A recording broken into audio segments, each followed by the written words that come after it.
Yes, he is. Okay. I'm going to call this meeting to order. Please rise for the Pledge of Allegiance.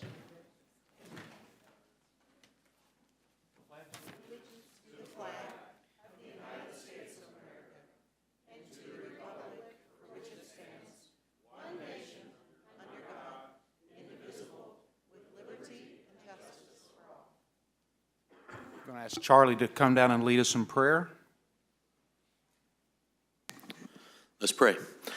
Heavenly Father, we just thank you, first of all, for who you are and who we are in you. Father, we thank you for all the blessings that you pour out on us, especially during this time as we remember during Thanksgiving. And Father, we just ask that you be with us during this time as we go forward, guide us and direct us, help us to remain centered in your will. For it's in Jesus' name we pray. Amen. Amen. All right, Mayor Milton is unable to attend. However, he is joining us through Zoom tonight. So I'll be running the meeting and also maintain my representation for Wait Ward. just a minute. Hey, I'm back. Oh, Mayor Milton's here, joining us Hi. there he is, joining us by Zoom. And I still will be representing Ward 1 and will be voting on tonight's matters. Madam Clerk, will you please call the roll? Lucas? Alderman Lucas has just dropped off of the meeting, which means we will not be able to call this to order right at this moment. So hang on just one moment. Already was on just a few minutes ago. He was. He just now, we lost him. Yeah.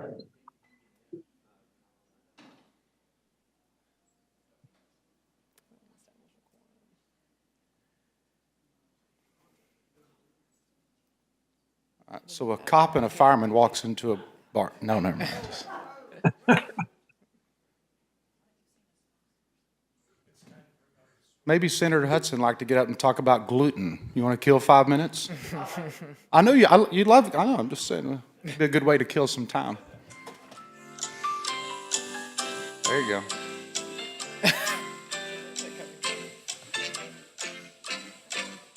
He's on the phone with him. He's trying.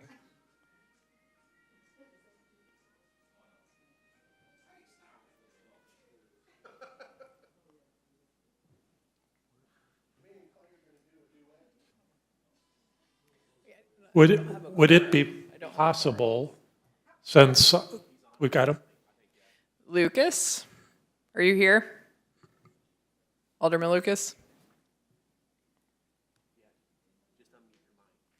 We're going to have him unmute. Just one moment. Alderman Lucas, are you here?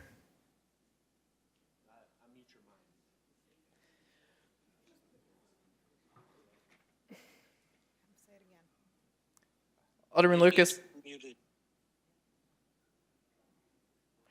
Alderman Lucas is here. Cooper? Here. Milton? Yep. Howden? LeBlanc? Here. Schultz? Here.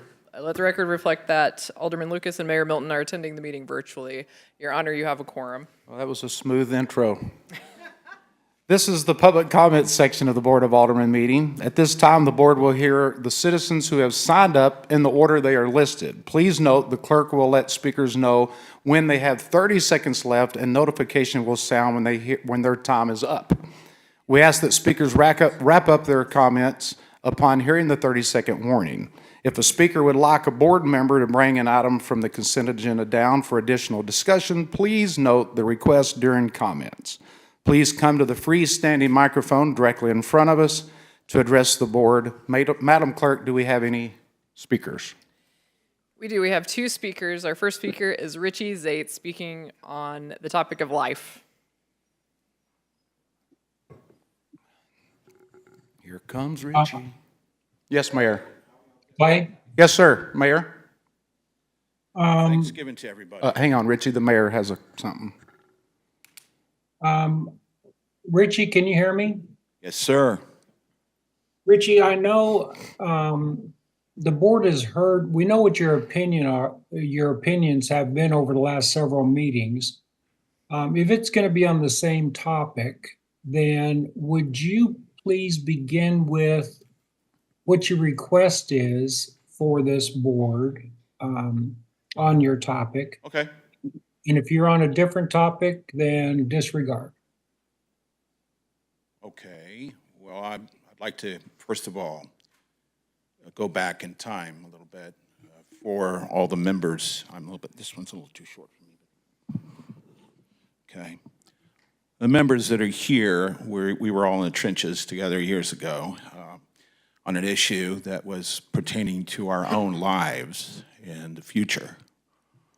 As a matter of fact, I mentioned something to Mr. Cooper regarding the cause that I am promoting, and there are people that are sensitive to this. I'm doing this as a matter of conscience. And I said, we need to push the parameters a little bit further as far as our local resolution.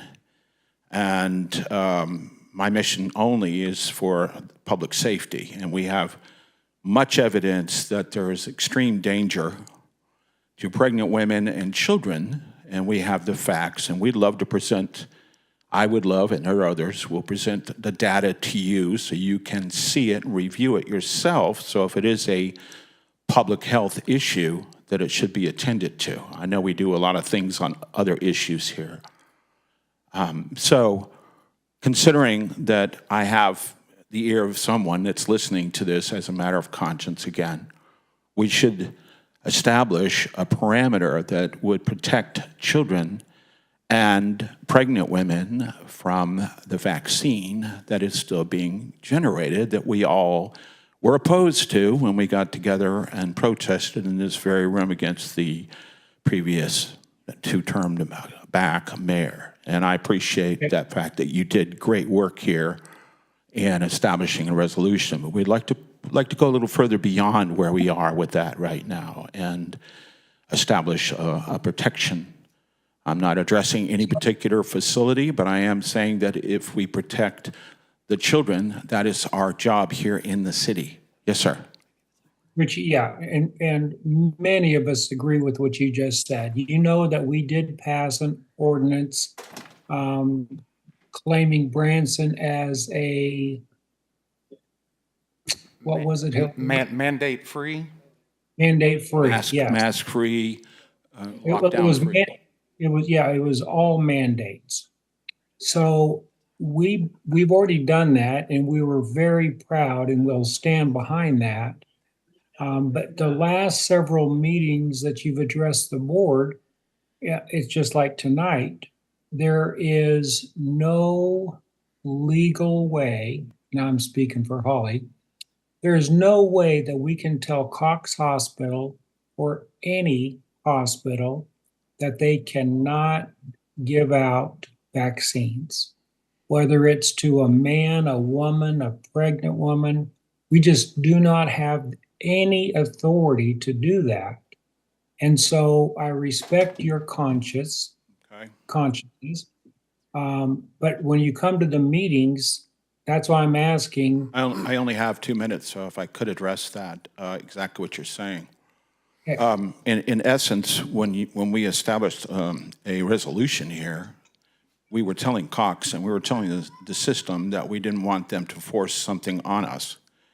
And I'm sure that the best approach would be a campaign of information and education that would go out to show the dangers of it. But when they're advertising things which we know are lethal to the public in this city, we're all going to stand before the Creator, Yeshua, Jesus, and we're all going to have to make an accounting. And I personally cannot stop doing what I'm doing, and I will pursue it and ask for a review of a resolution which would protect women and children. And that's really all I'm here for. I have no other issues that I'm concerned about or things dealing with communities. But this is life, and we're all alive. And if, there was a time in our country when American Indians weren't considered people. There was a time in our country when In Germany, the Jews weren't considered people, and there was a time in this country when black people weren't considered people, and now we're in a state of confusion where people have actually considered that babies are not people. But if a person is drunk and kills a pregnant woman, it's a double homicide. I'm talking about the law here. I'm talking about the Mosaic Law, which was established on what our laws are based on. And all I'm asking is just for an ear to something that we would propose. That's all I'm asking for, and that you review the material that we give you. And if there's anyone that would like to go to our website, it's nomorejab.wordpress.com. And we do have people that have lost loved ones. And I'm sure there are people that have died in some of these facilities right after getting the inoculations. And we are all on the same team. Thank you. Thank you, Richie. Madam Clerk? Our final speaker is Mike Evans, speaking on the topic of everything. That narrows it down.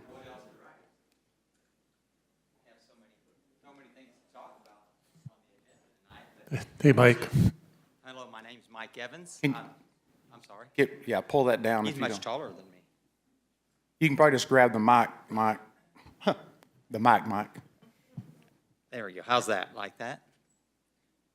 Well, number one, I want to thank my alderman, Glenn Schultz. I've met with him a number of times. Can you get a little closer so they can I hear? met with Glenn a couple of times. He's a very nice man, and I think, how do you say, we have sometimes a period of agree to disagree, but that's the solution to all problems.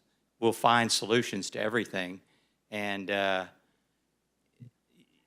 you can sit there and go after each other to try to achieve your goals, and which I have done in a number of occasions with cities to letters to all of you. I call them letters, they're emails. And I try to include a large number of people in on those emails to let you know that I'm genuine. I'm not saying it to be abrasive. I'm not saying it to hurt anybody. But my Snowball, that's my child bride, we moved here 4 years ago, and we made this our home. And if Branson's going to be successful, I think that the only way that's going to happen is you listen to the people that come to you with these things. I have not received some emails back I've written, but I know there's legalities to all of it, and I don't want anybody to feel they're not in a position where they can't answer me without me attacking them. It's not my style. Like this gentleman that preceded me, I'm here for a purpose, and that's to live for the next life. And but I think things should come out into the light. If we stay in the dark, if the city of Branson stays in the dark and ignores the past, ignores the mistakes of the past, you learn from those.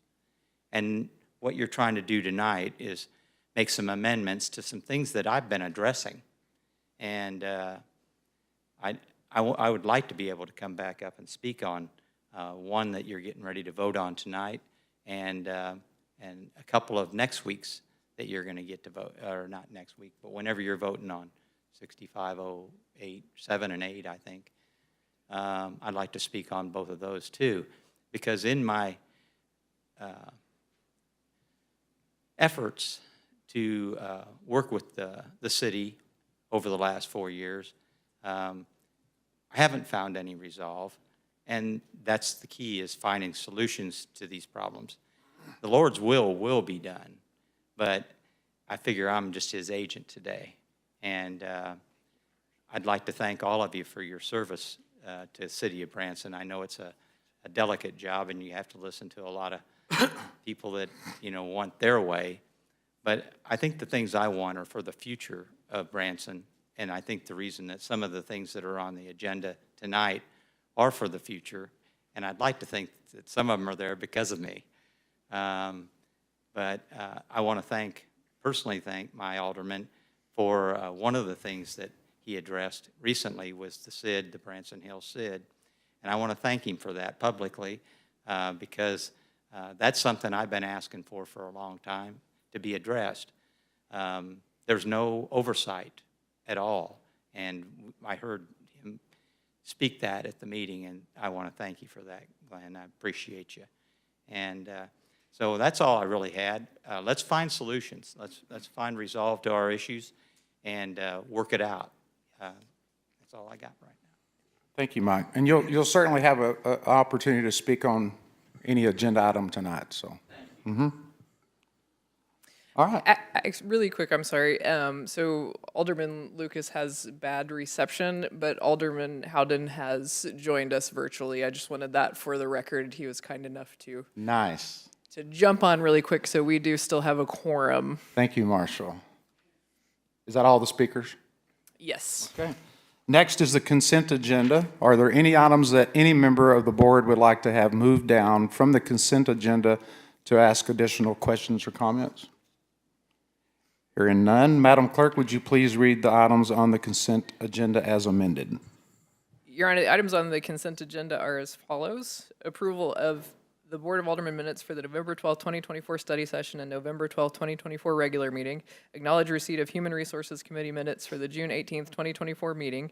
Acknowledge receipt of the Planning Commission meetings for the September 3rd, 2024 study session and September 3rd, 2024 regular meeting. Acknowledgement of disbursements for October 15th, 2024 through November 8th, 2024. Final reading of Bill Number 6499, an ordinance calling an election in the City of Branson, Missouri on the question of authorizing the City of Branson, Missouri to extend for an additional 20 years of transportation and sales tax authorized by Ordinance Number 2191-023 that established a transportation and sales tax on retail sales within the city of 1/2% designating the time and holding said election and authorizing and directing the city clerk to give notice of said election. Final reading of Bill Number 6500, an ordinance approving the renewal of the contract with Taney County Health Department for public health services and authorizing the mayor to execute the contract. Final reading of Bill Number 6501, an ordinance adopting a budget and capital program for the city of Branson, Missouri for the fiscal year January 1st, 2025 through December 31st, 2025.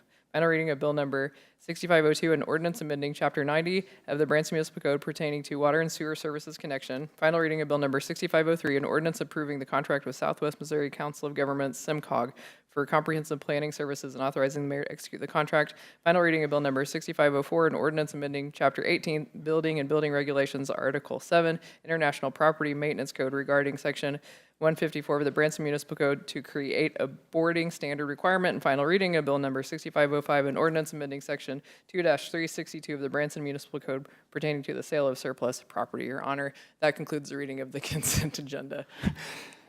All right. Do I have a motion approving all the items on the consent agenda? Second. All right. Madam Clerk, will you provide a roll call vote? Lucas, who is not on, Denham, Cooper, Yes. Howden, Yes. LeBlanc, Yes. Schultz. Yes. The result of the vote is 4-0. Motion carries. All right, on to the regular agenda. This is an update on legislative priorities from Chris Ropey, Representative. I am here. That was Alderman Lucas. Apologies. Representative Brian Seitz and Missouri State Senator Brad Hudson. And Alex, oh, you're going to, okay. Madam Clerk, do you need this? You got it. That was great. That was your line, wasn't No, it? you did so good. Thank you. I felt like I really needed to read that. Yes, I agree. Alex, go ahead. Thank you, Alderman. Good evening, Mayor and Board. Pleased here to welcome a few special distinguished guests we have in our audience tonight. Chris Ropey, who's our city lobbyist from Barjane Associates, Senator-elect Brad Hudson, and Representative Brian Seitz. It's that time of the year where we discuss our legislative priorities for our upcoming session. In the past, what we've done is produced a resolution and a list of ideas, but we thought, how can we make this more dynamic? How can we make this more interactive and really connect our legislative body with the legislative body that represents us here in the state? So we want the opportunity to bring in Chris, our lobbyist, and discuss some of the priorities that you all had put forth last year, some of the great accomplishments that were delivered on behalf of the city. And also to get a chance to hear from Senator-elect Hudson and Representative Seitz on what are some of their accomplishments this last session, in addition to how can they be better partners and better represent our special place here in the Ozark Mountains. So with that, I'd like to introduce Chris Ropey, who will provide just a quick update, an overview of last session's activities, what to expect coming up this session. And of course, please, we really want to make this a great dialogue. So I'll introduce in between each speaker the next guest, but please feel free to ask as many questions as needed, and we really want to make this a healthy discussion. I think Representative Sotz was, are you going first? He wants to go first, Oh, Alex. of course, thank you. He flipped the order on you. Representative Sutton.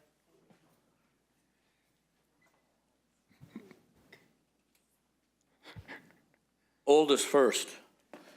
All right.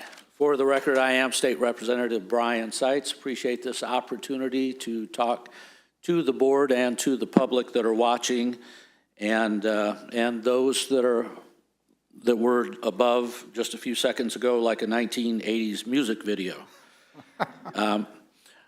Basically, what I want to talk about tonight, like Alex mentioned, some of the things that we did last session that affected the Branson area and the state as a whole, and some of the plans that I have for the next session. And then I'm very anxious to hear about what the city would like myself and Senator Hudson to do while we're at the Capitol that's Branson specific. We've done the same thing with Hollister and meeting with some of the people in the area. We know that we support and represent the people of this district, and that's what we want to do.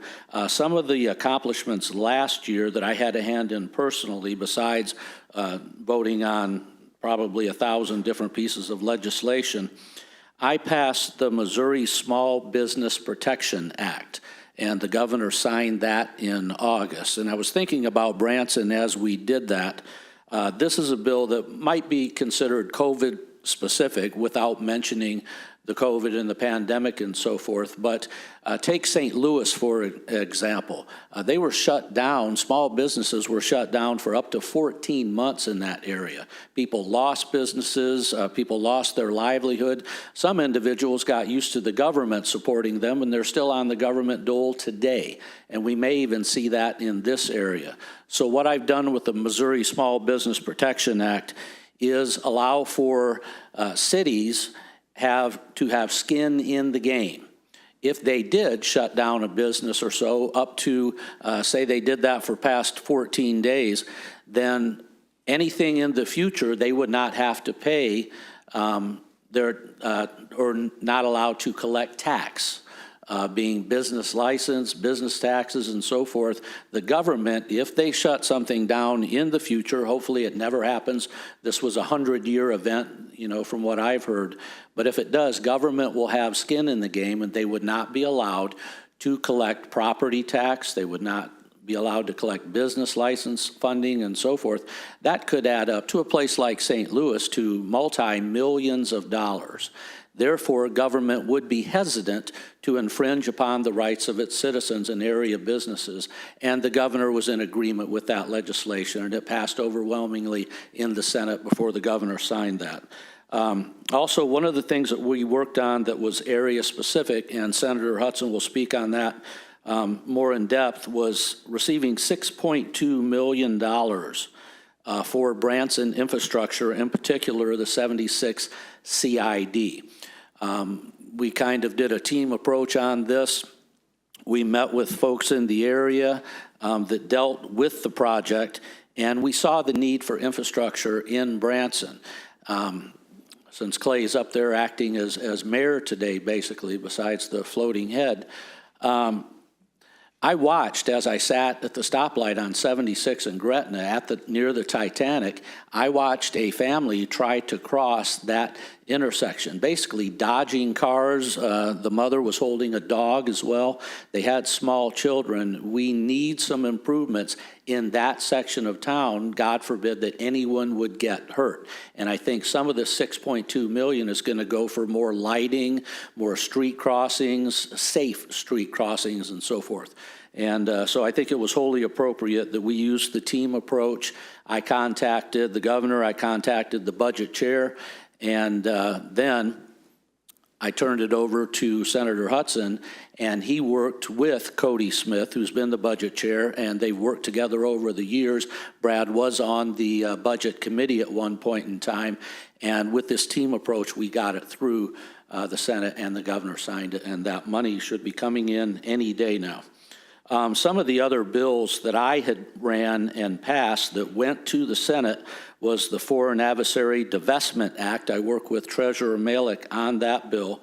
Right to Repair motorcycle group in Rockaway Beach asked me to file a right to repair bill, which had never been done in the state of Missouri, so they could work on their motorcycles. I said, what do you mean? You can't work on your motorcycles? No, because everything has codes and it's digitized and so forth, and the manufacturers will not give them the codes. So it's not like the 1970s where they could, turn their bike over in their garage and, grease monkeys working on the bike, having an enjoyable day. They can't do that. They're being forced to go to the dealerships to spend hundreds of dollars on something they could have fixed in their backyard, but they're not given the codes. So that passed. It went to the Senate, as well as Branson as the live entertainment capital of Missouri. That passed overwhelmingly after a fight with St. Louis and Kansas City in the House, getting us to be designated because they declared that they have entertainments as well, and they do, but not as good as Branson, Missouri. These bills died because of a lack of Senate response. I was told that these were going forward in the last 2 days of the Senate, and these bills were going to pass. We passed them in the House. They were teed up in the Senate to go forward, and then certain individuals stood up and they did mini filibusters and said nonsensical things. Some senators, one in particular that's no longer with us, and he killed these 3 pieces of legislation as well as many other good pieces. So I'll be refiling those bills again this year.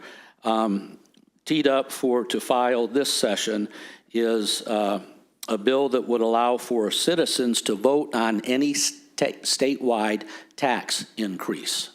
Again, we had a gas tax that passed while I was there. I fought against that bill. Regardless of what you think about the gas tax, the people had voted it down twice in a row.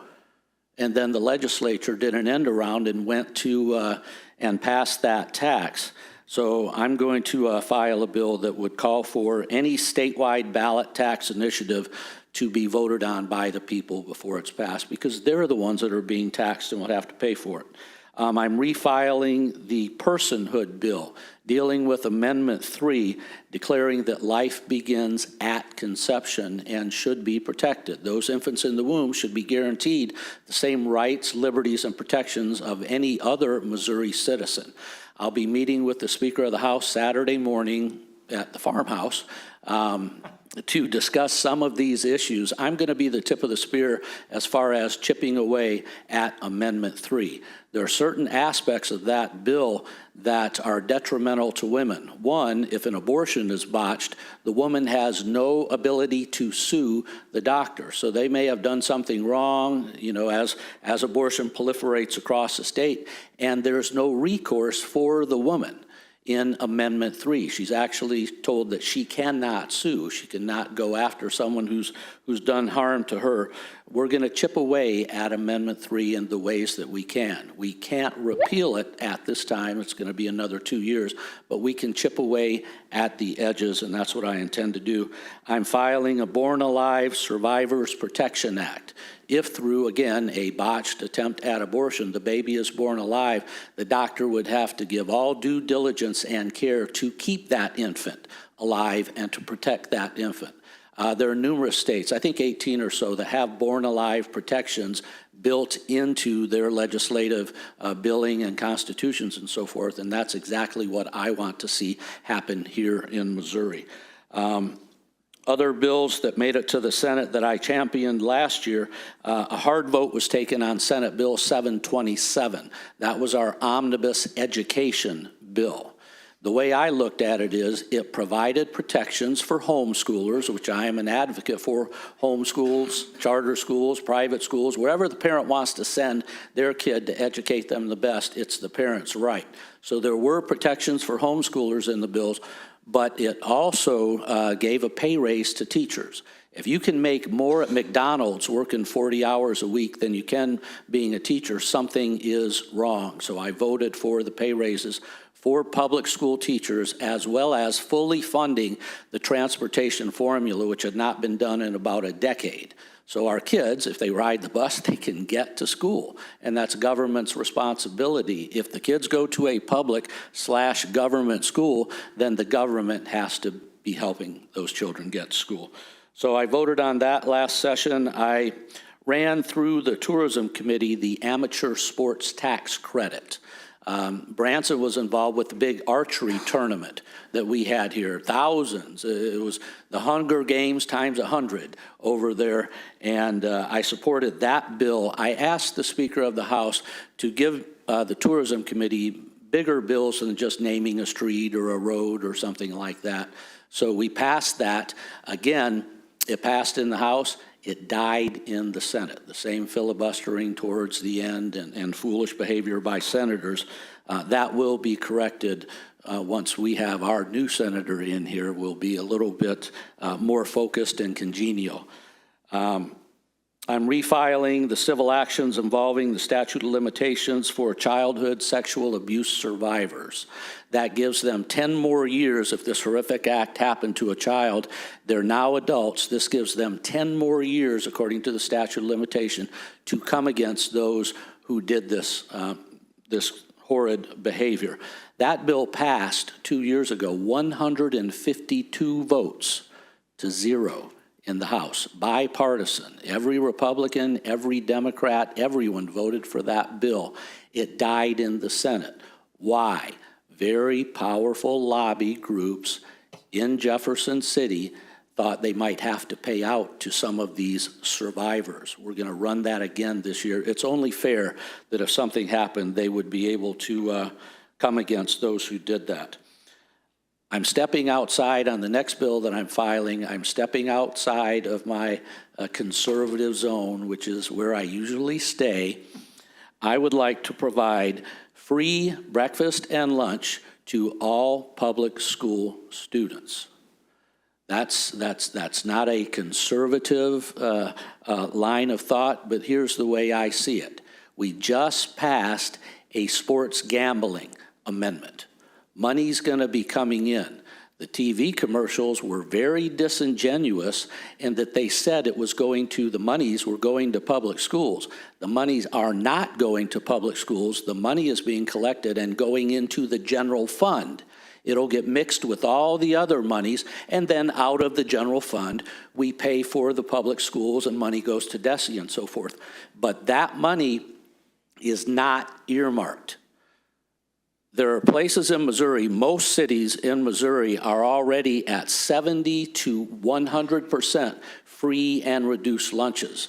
That's 70% and better, up to 100% of school districts, the children are getting free and or reduced lunches. So if you have on the low end 70%, and on the other side, those that make, you know, $250,000 a year, $300,000, $500,000, it's easy for them to write a check for $800, $850 or whatever to each child that they have in the family. They don't care. So say that's 10% of individuals, and you got 70 over here, that's 80. What's missing? 20%, and that's called the middle class. I'm going to sell this as a middle class tax break. This will give, if the middle income people, some disposable income, if they have 3 kids, that's about $2,400 that they can use to pay for other things within the family unit. So I think it's something, the time has come. It's not going to break the bank, because that money from sports gambling does have to go to schools. I want to give the kids something to eat, because studies have shown if they're fed, if they're well treated and so forth, they learn at a greater rate. What's more important than taking care of our kids? Last couple, I'm removing, or I have a bill in to remove the paper tax on charitable gaming bingo cards. I am a member of the Lions Club. The Lions Clubs across the state and across the nation and around the world do great work charitable giving and so forth. We've seen that here in Branson to a great extent. And yet I found out they're being taxed on their bingo card paper. I said, taxed on paper, you know, we should have got rid of that during the Revolutionary War. It should have been dumped into the Boston Harbor. I think we forgot something. So I'm running a bill to remove that tax. I'm running a bill for no tax on tips. I thought of it before Donald Trump did. He doesn't handle his own tips, but we're going to see that federally as well. I worked as a waiter to get through college, and I would have liked to have kept more of my tips. And so no tax on tips, I'll be filing that, and increased pay for coroners. I talked to our Tony, our local coroner, and he told me what he made. Again, you might as well be working at McDonald's. It's a very important thing that he does, so I want to see increased pay for coroners across the state.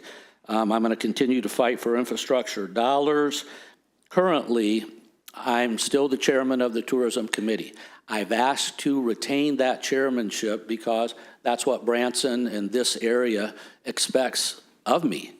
I may be moving up and out to other committees, but again, I'll be having breakfast Saturday with the incoming Speaker of the House to try to retain that chairmanship of the Tourism Committee. I've also asked to vice chair veterans, and in 2 years, when I run again, my last 2 years, I'd like to chair the Veterans Committee. If I can chair the Tourism Committee and the Veterans Committee in the House, that's a win-win for Branson, Missouri. I'll stay on crime prevention, healthcare reform. Last thing I want to mention, last night, and I heard the mayor talk about we're going to be the most patriotic city in America, which we are. This is just a designation. We just need to let people know that's a fact. I've been elected the president of the Branson Veterans Association of America, the BVA 913. So I'm the president now of the largest veterans organization in our city and in our area. So I'm going to be working with those folks. We may be doing some combining, Wreaths Across America, the Branson Task Force, and others. Really, the population is getting older. And I'm going to try to encourage some younger Iraqi war veterans, Afghan war veterans to come in and so forth, and kind of take the reins from those that have served so many decades with these veterans groups. So I'll be working very closely with you on veterans issues. And that's what I have. I'd open it up for any questions, comments, and or concerns. I did that without a breath, so give me a That was question. good. That's great stuff. And the 913, we do a lot of work with those guys. Yes. That's a great outfit over there. Yep. All of our veteran shows, they come out and do Right. the colors, and that's. So much of what we do during the Veterans Week, the BVA has a hand in, including our parade and helping to put that on. You know, we got the big helicopters coming across twice. They were only supposed to come across once. Year before, we had a stealth fighter coming over. So the BVA is very important, very active, and we're going to be talking to the other groups as well. I'm a member of the American Legion, and to see if we can get some of these groups to work together to help our city become that most patriotic city in the United States. Anybody have anything, questions, or? Hey, I raised my hand. Oh, okay, well, I didn't see your hand, Mayor, I'm sorry. Is that the Wizard of Oz? That's In him. that movie playing? There he is. Go ahead, Mayor. Representative Seitz, thank you very much for sharing that. And what you share and what you work on and focus on, boy, it's the heart of Branson. So I just wanted to say, as the mayor, how much we all respect and appreciate all the things that you do and Brad Hudson does for our area. Thank you, Mayor. I appreciate that. Thank you. Thank you, Representative. Mr. Russell, would you like to go next, in keeping with legislators? Perfect. Thank you.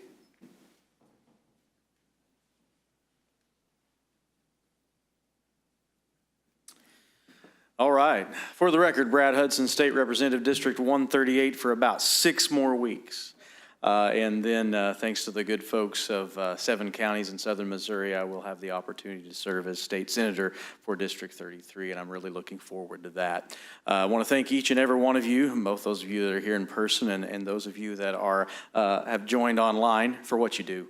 I've always enjoyed a good working relationship with the city of Branson, and our constituents in this part of the state, second to none. We serve some great folks, and it's always been a joy and a privilege to partner with you all in helping to make the lives of Missourians better.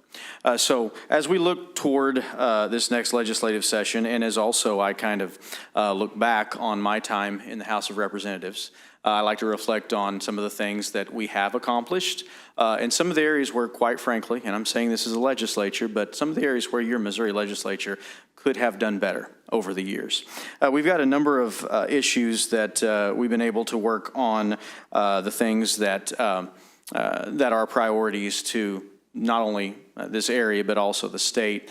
Been honored to do that. Some of the things we were able to get across the finish line that I'm proud of, and I plan to continue working on in the future. One of those is funding for the 76 CID project. State Representative Brian Seitz, he mentioned that. He went in depth about somehow how that works and what we did to get that done. We got about $6.2 million, I think it was, in the budget this year. That was a heavy lift, and if it weren't for folks like Representative Seitz, Representative Cody Smith, and others in the legislature that were willing to work with us, and also stakeholders in this area that were willing to work with us and presented a plan and willing to show that the city has skin in the game, we would not have been able to do that.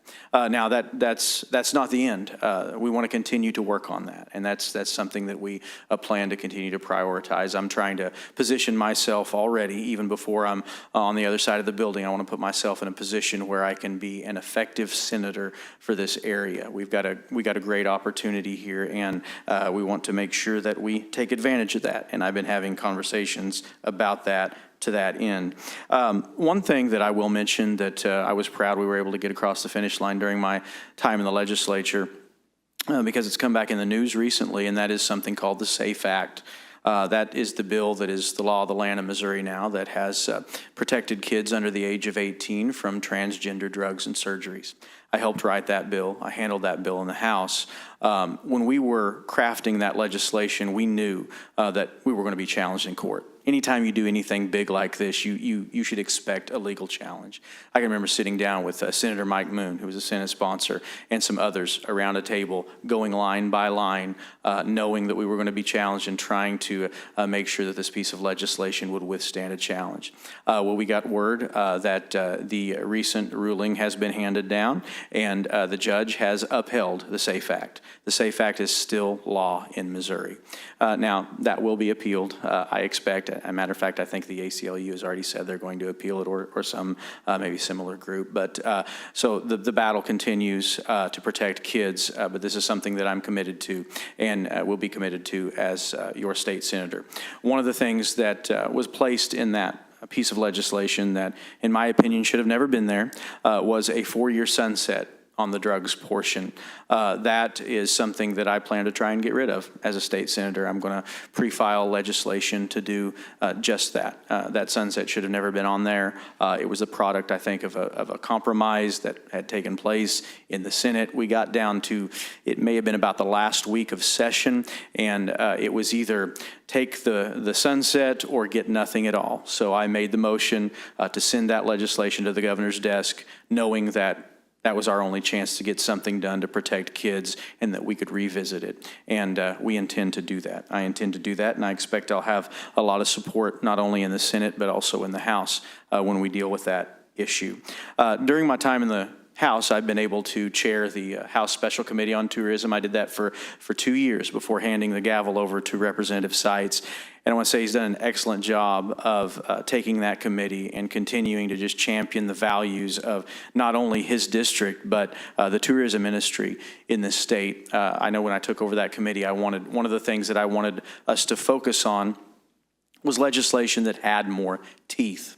There were a lot of bills that were coming through that committee that were fun bills. I mean, it was fun stuff to talk about, name a day or name something. And it could help for, advertising and tourism for different parts of the state. But we also, through that time on the tourism committee and also during my time in the economic development committee where I serve as chair now, we've been able to work on things like film tax credits, the Entertainment Industry Jobs Act, some stuff that will really help bring industry to the state of Missouri that will benefit this entire state and also benefit your city, benefit this area that we all love so much. So I've been able to focus on some of those things. We've also focused on trying to get government out of the way.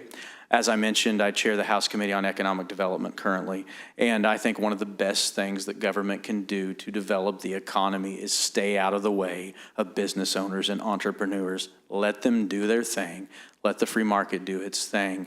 And so we've worked on some legislation to try to, the Regulatory Sandbox Act was something I mentioned here earlier this year, I think, when the speaker spoke to us, and some other things we've been able to accomplish and to work on that I'm proud of. There are some things that we didn't get done that we should have gotten done. And I can think of no greater example than initiative petition reform. I filed legislation that would have required a vote of a majority vote throughout the entire state and a majority vote. And you'd have to win the majority throughout the entire state and win the majority of a majority of congressional districts before you could amend Missouri's constitution. The reason I filed that legislation is because we're seeing that our rural areas in Missouri are being overrun by St. Louis, Kansas City, Columbia, and a little bit of Springfield. Amendment 3 is an excellent example. The majority of your constituents voted against Amendment 3. The majority of my constituents voted against Amendment 3. Amendment 3 is now going to be enshrined in our Constitution because our Constitution is vulnerable. I introduced legislation that would have defeated Amendment 3. That legislation made it to the Senate. It got caught up in a back and forth between the House and the Senate during the last days of session, and it died. This is an issue that we simply cannot give up on in Missouri. It's not just about abortion. It's about gun rights. It's about businesses being free to operate without burdensome government regulations. Any kind of thing that you can think of that special interests and liberal special interests would try to do to circumvent the legislature and put something in our Constitution that would not be good for rural Missouri, would not be good for Taney County, would not be good for District 33, District 138, we are going to remain vulnerable if we don't do something about initiative petition reform. This is very important, and I would encourage you, as you have opportunities in your position, to visit with constituents, maybe visit with other legislators, remember to keep that at the forefront of the conversation. We've got to do something about that, or we're going to lose this conservative state as we now know it. So that's something I intend to keep working on. As I mentioned, I get to be state representative for about 6 more weeks, and then I will become a state senator.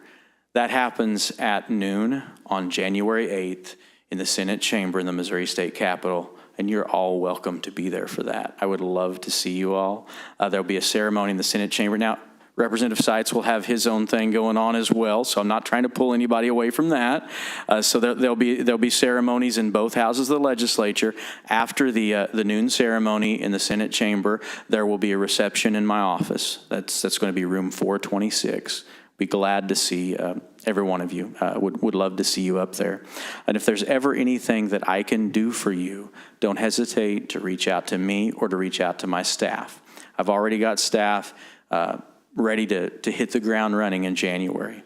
My chief of staff is going to be a gentleman by the name of Daniel Seitz. That name may sound a little bit familiar to some of you in the room. Daniel is from the Branson area. He has been more recently doing work in communications for the Oklahoma Speaker of the House. He's done an excellent job in Oklahoma. He's excited to come back to Missouri and to help District 33. And also we're going to have a legislative assistant Her name is Lauren Gilbert. Lauren is a Southwest Missouri gal. Her family actually comes from District 138. She's got a background in ag. She's connected to the Cattlemen's Association. She also did some work formerly for former State Senator Eric Burleson, who is now our representative in Congress. She worked for former Senator Burleson and comes highly recommended, and she is excited to serve as well. The three of us are going to work together as a team, and I want you to know if there's ever anything we can do for you all, don't hesitate to reach out to any of us. It is an honor to serve as a state representative. Going to be an honor to be your state senator. Love the Branson area. My wife works in this area. I've been coming to Branson since I was a kid. So yeah, I'm excited, and I'm happy to answer any questions if y'all have any. Kathy? Well, nobody? Mayor, you have anything to add?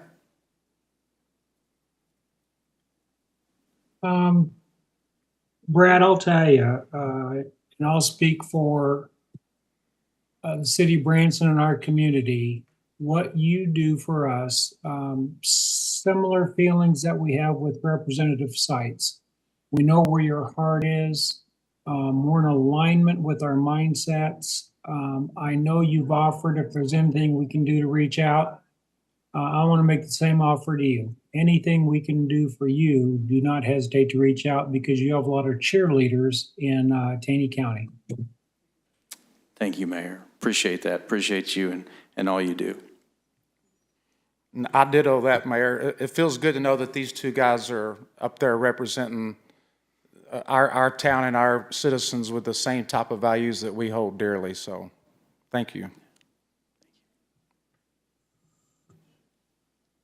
All right. God bless you all. Thank you.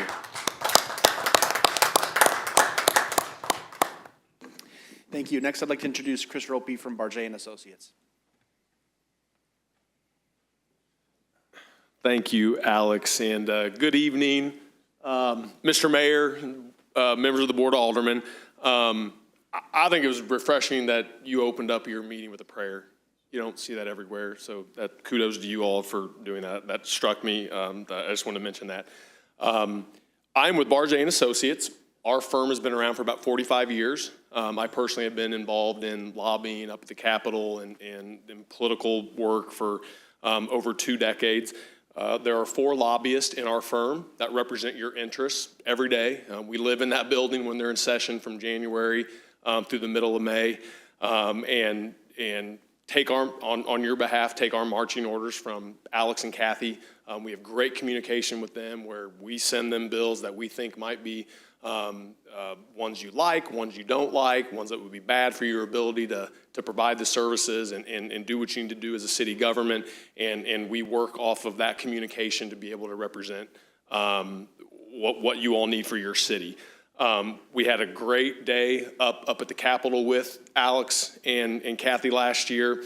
I know we'll do that again, and obviously met with the local delegation as well as certain other key leaders. We're a big state. We have a big legislature, and so it's important that Kansas City and St. Louis get talked about a lot, obviously, and from a state and economic standpoint, but truly Branson is one of the great cities in America, not just Missouri, and it is unique unlike any other. I don't have to tell you all that, but the amount of people that you look at your population sign and what the census says, but the amount of people you have to serve and protect and be here for what city government's role is, it just puts you in a position that you just have different needs than a lot of the cities of your similar size and what that looks like. So there's a lot of opportunities to work on things like that. We are your, and I'll tell a real quick story. I know you have a big agenda. We are your eyes and ears in the Capitol. Senator-elect Hudson, 7 counties. He can't just only worry about Branson. Representative Seitz, House Representative, a state rep, is closer to the people, and that's the way government was set up, and our form of government in Missouri was set up. But we try to be the eyes and the ears to keep things on their radar and say, hey, we just heard the Senate Appropriations Chairman do this. Can you go and we'll work on this together? they're going to make a great team of what your local delegation looks like, that we know they'll work hand in hand. And I know we have a great working relationship with the both of them, and really look forward to what we can do in 2025. And the story and the example I'll give is the money for the CID up on 76. Awesome job getting it through the House that those guys did, working with the budget chairman. Things are cruising along in the Senate. And then we get up to the deadline the weekend before they're going to finalize the budget, and that first week in May, and you run into a situation where there was a lot of silliness that happened with the House and the Senate and how the budget was done. And I've been doing this over 22 years, never seen it done like that, where they don't go to a conference committee and figure out how they're going to spend $52 billion is what it was because of all the COVID federal money. It's not an efficient way to do government, but that's what happened because of a whole lot of reasons that they both kind of touched on with the Senate and the functionality of it. But looking through the Senate committee substitute of MoDOT's budget, where this money, I don't know if it was in 11 or 4, but in the budget bill it was in, it got out somehow. It was in there, it was great. Talked with the Senate and tried to figure out why is this out. Talked with the Senate Appropriations Chair, was on the phone with Alex and Kathy over the weekend saying what's going on here with these two gentlemen trying to figure out. And it was just a miscommunication about priorities. And we're able to talk with some people we know over our 45 years of government relationships with people over at MoDOT, folks in the governor's office, and thankfully put Humpty Dumpty back together again. And we're able to preserve the fine work that they did, getting it out of the House and getting that across the finish line. And that's kind of our role at what we play to be your eyes and ears all the time, because they have thousands of issues that they're dealing with, and that's the way it works. Some other things worked on the public safety front. Your police chief had some concerns about some drone legislation that would essentially mandated you had to work with one specific company that isn't the one that you're currently using. So that would have been an expense of having to go buy unnecessary new equipment. Just an example of things that not everybody thinks about, but we have to step up to the plate and do those things and represent your interests, because I don't think either one of you are on that committee, and so that's where you get in. You got to be the voice in front of the committee when your local legislators just don't have the opportunity in that various steps along the process. You will see a ton of bills that get filed, and nobody likes taxes. I mean, I know they don't like taxes. I don't like taxes. Anybody likes taxes, but there are certain things that government has to do, and you will see pieces of legislation that deal with eliminating or cutting or bringing down and reducing property taxes or food sales tax, or a lot of different ways that the legislature has ideas, and they're all great ideas. And you look at how those can move forward. It's impossible to do every single one of them. And so it's what does that look like? What does that do to services that are essential that your citizens have come to expect? And you will see a lot of those types of legislation. And I think the legislature and a Senate that will be more functional, hopefully, can figure out what the path is going to be forward, so everybody knows what they're dealing with and can address those types of things. You will see public safety bills where you want to be able to protect neighborhoods from types of businesses that can go in, and whether you have that ability to do that or not. You will see hundreds of these local issues get brought up and come through the General Assembly, and we want to communicate that with you so we can work with these gentlemen and the rest of the General Assembly to figure out what that does and what that means for Branson. I think if you look towards 2025, you have 54 new state reps out of 163. That's a lot of new people that have never been inside of the Missouri Capitol as a legislator, and so that's a big learning curve. We need to make sure they understand the importance of what Branson is to this state. Over in the Senate, including you, there will be 9 other new state senators. 9 of them have previous House experience, so they've been in the building, they know the ropes, they're familiar with the importance of Branson and tourism and what that all means. So it's not such a steep learning curve of getting them up to speed on Branson's priorities. Governor-elect Kehoe, the things he talked about that just everyone needs to be aware of, because I believe will have a very good working relationship with the General Assembly, and will be down on the 3rd, 2nd, 4th floors pushing that agenda that he promised people when he ran for office, and that is public safety, which is a big focus, and that's on what's going on in St. Louis, but he's a very strong supporter of our law enforcement, our first responders. But public safety will be his number one priority that he is going to try to address. School choice. And expanding opportunities for families and students and what that looks like is a priority he has mentioned over and over again. Cutting income taxes is a priority the governor has mentioned, and he will push very hard on that. And then the fourth thing is workforce development and workforce recruitment and training and all those things that go into what that looks like. And I would really like to see him do something on affordable housing. I know how important that is for your community with the types of industry that you have here, and hopefully we can parlay something into that if that is something you all decide as you figure out what exactly the priorities are going forward for this upcoming session that could play in nicely into what Governor Kehoe wants to do. That is probably all I'll say, and I'll shut up and answer any questions. And just honored and privileged to get to represent your city and your interest every day up in Jefferson City at the Capitol. Chris, thank you so much for your work, and I'm glad you brought up what happened at the last minute on the $6 million for 76. And it really was a community effort. We had community folks that traveled to Jeff City to talk to different policymakers and stress the importance of this project to our city and really to the state as a whole. But when it came, I wanted to call you Mighty Mouse because the theme song's running through my head, and when our phones were lighting up over the weekend and you saw everything coming apart, you kind of flew in with your little cape there and scooped everything back up, and thank you for that, because we really whistled past the graveyard on that one. So we appreciate you, we appreciate your firm.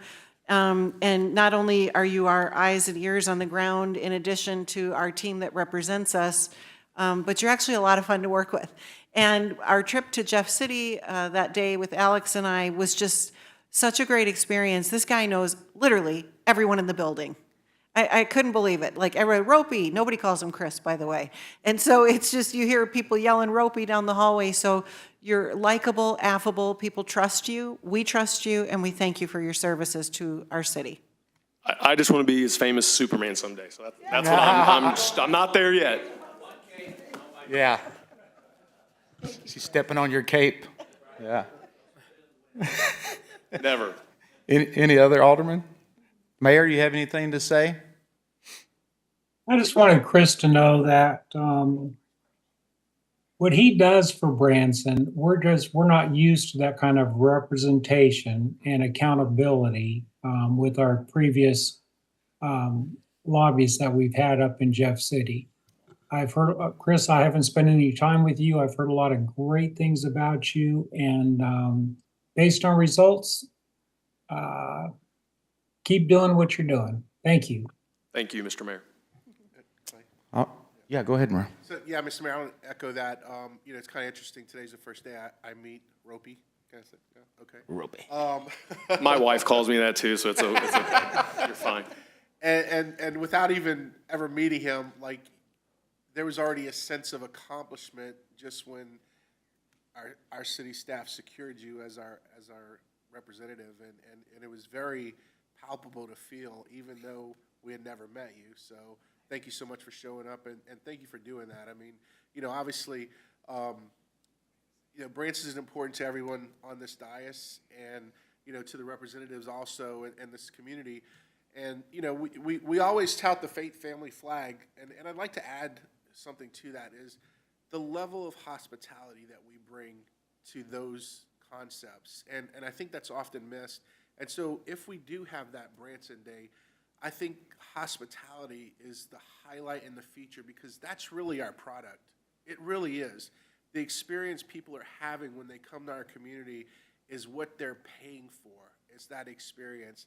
The faith family flag are just the tools that we use to deliver that hospitality. So that's really something if I want to see anything, is we need to be hospitality first, and let's index hard on that and really push that message that we are a community of hospitality and everybody's welcome.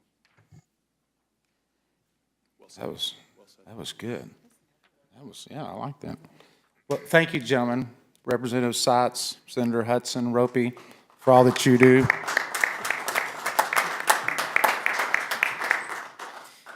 Your Honor, the next item is the public hearing and first reading of Bill Number 6506, an ordinance amending Section 94-64 of the Branson Municipal Code pertaining to food trucks. All right, we will begin with an introduction from Mark Calusi. Calusi. Is it Calusi? Okay. Yes, sir. Thank you. Appreciate it, and really looking forward to this opportunity to present this to you, because it is the utmost privilege which I have an opportunity to represent city staff on this particular item, because it's literally every single department, all the staff that we have in City Hall has come together to work on this particular agenda item. And that is what we have tagged the red tape review. We all hear it, we all know about it, and having the set of members of the audience that we have, you know, they probably hear that in Jefferson City as well. Red tape gets in the way of getting things done, but we at the City of Branson, we really want to take this as an opportunity to cut red tape, look at it comprehensively, and review every way in which it affects us. When we say we want to be open for business, when we say we want to have better cutting-edge services to offer to our citizenry, we need to be able to be mindful and look in the mirror and figure out how we can do better.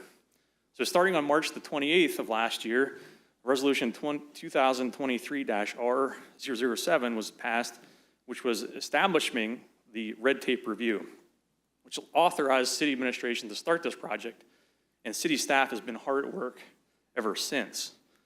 The red tape review takes a look at excessive, burdensome, and outdated regulations, not just generally, but also how that can potentially stagnate local economic development and growth.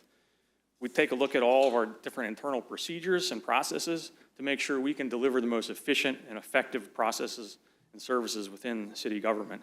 And also, not only that, but even take a look at ambiguous code language that might not make a whole lot of sense, but we want to make sure that it is crystal clear when we try to implement it.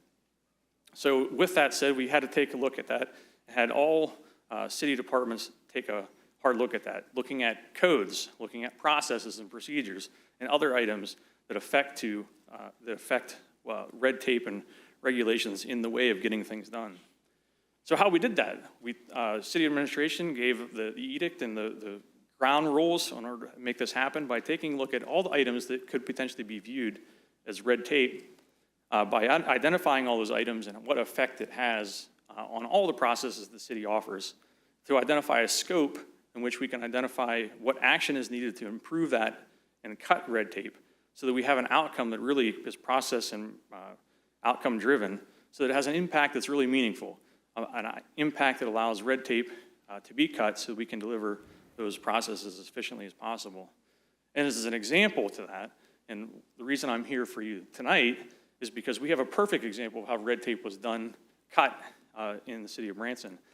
We had not only city staff, but we had elected officials that have heard from the business community as to what red tape they're dealing with. In this specific example, we had food truck vendors come to us and say, hey, it's very difficult to work through not only the business licensing process, but also the temporary use permit process, as well as the scheduling of inspections.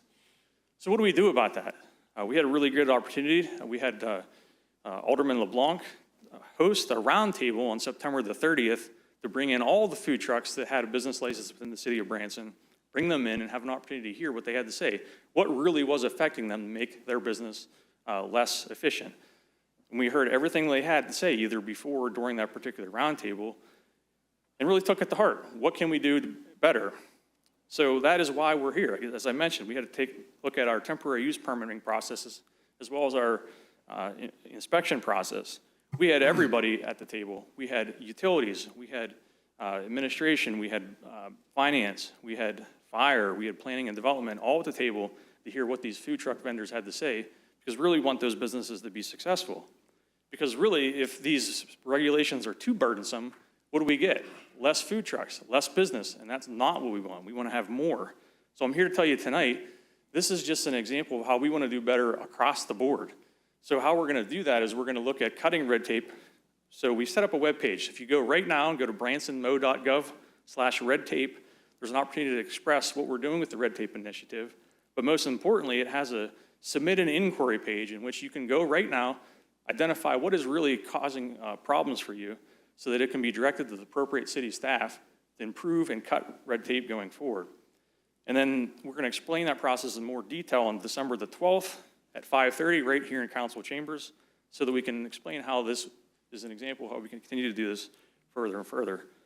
So with no further ado, I just want to hear what Amanda and her great team have been doing to make food truck regulations more efficient for those particular businesses.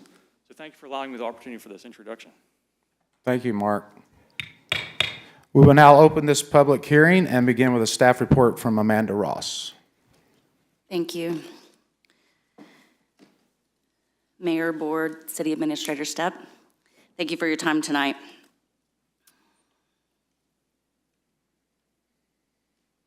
All right. So our goal with this amendment is to deregulate requirements to make the process less restrictive for food trucks to operate in the city. Notice of public hearing was advertised on October 19th. Branson's food truck ordinance was implemented approximately 7 years ago, aligning with the then emerging trend of food trucks. At that time, many cities, including Branson, adopted strict regulations to manage new business models. Over the years, feedback from food truck vendors highlighted challenges with the application process. Vendors expressed concerns about the complexity and length of the process to obtain a food truck permit. As a part of the city's red tape initiative, the process was reviewed with the goal of simplifying it and reducing unnecessary barriers for food truck operators. This amendment was sponsored by Alderman LeBlanc, who continues to show a commitment to addressing vendor concerns and improving business friendliness. Thank you. City staff engaged with food truck vendors operating in Branson, hosting a roundtable discussion that included vendors, city staff, and aldermen. Through internal and external collaboration, city staff worked diligently to craft a practical code amendment. The proposed changes reflect input from key stakeholders and aim to balance regulation with ease of business operations.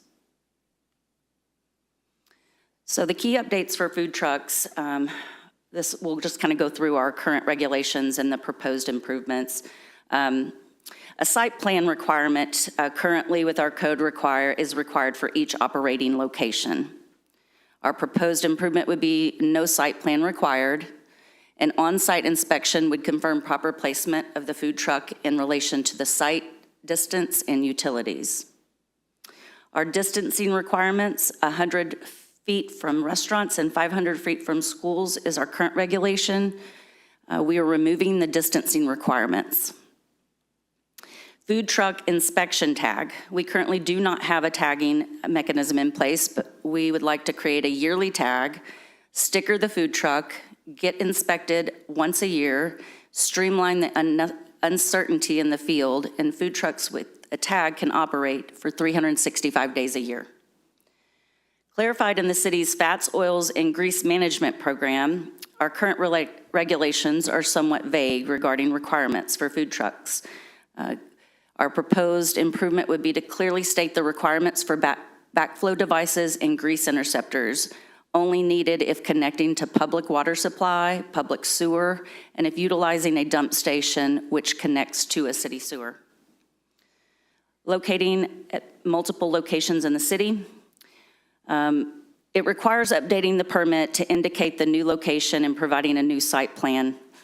We're proposing the applicant only applies once, receives approval, inspection sticker would be present on the truck so that they can be mobile within the city. Staff can evaluate on a case-by-case basis for concerns in the field.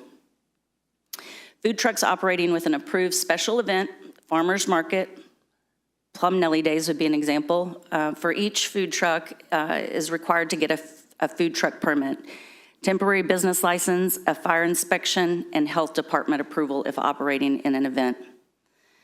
Our proposed improvement would be to eliminate requirements for a food truck permit for a one-time event. However, temporary business license, fire inspections, and health department approvals are still required. The events would be monitored by city staff with a temporary use permit. So our recommendation is approval of the proposed code amendment. We took this to the Planning Commission on 11/7, and they were recommended approval of the code amendment by resolution with a unanimous vote of 6-0. we'll try to answer any questions that you have. Thank you, Amanda. Any board members? Ralph? So, man, I don't really have a question. I just got to say thank you guys so much, all the city staff that worked on this. I know, we started this like months ago, and to see it come to this point, and wow, like what, it wasn't Herculean lift, but boy, it did take some effort, and it was just balancing all those departments, because this was one of those special items that touched every department in City Hall. So it was super important that everybody had input on it. My feedback already, because I've kind of texted out to some food truck owners, and they were like, wow, wow, wow, wow.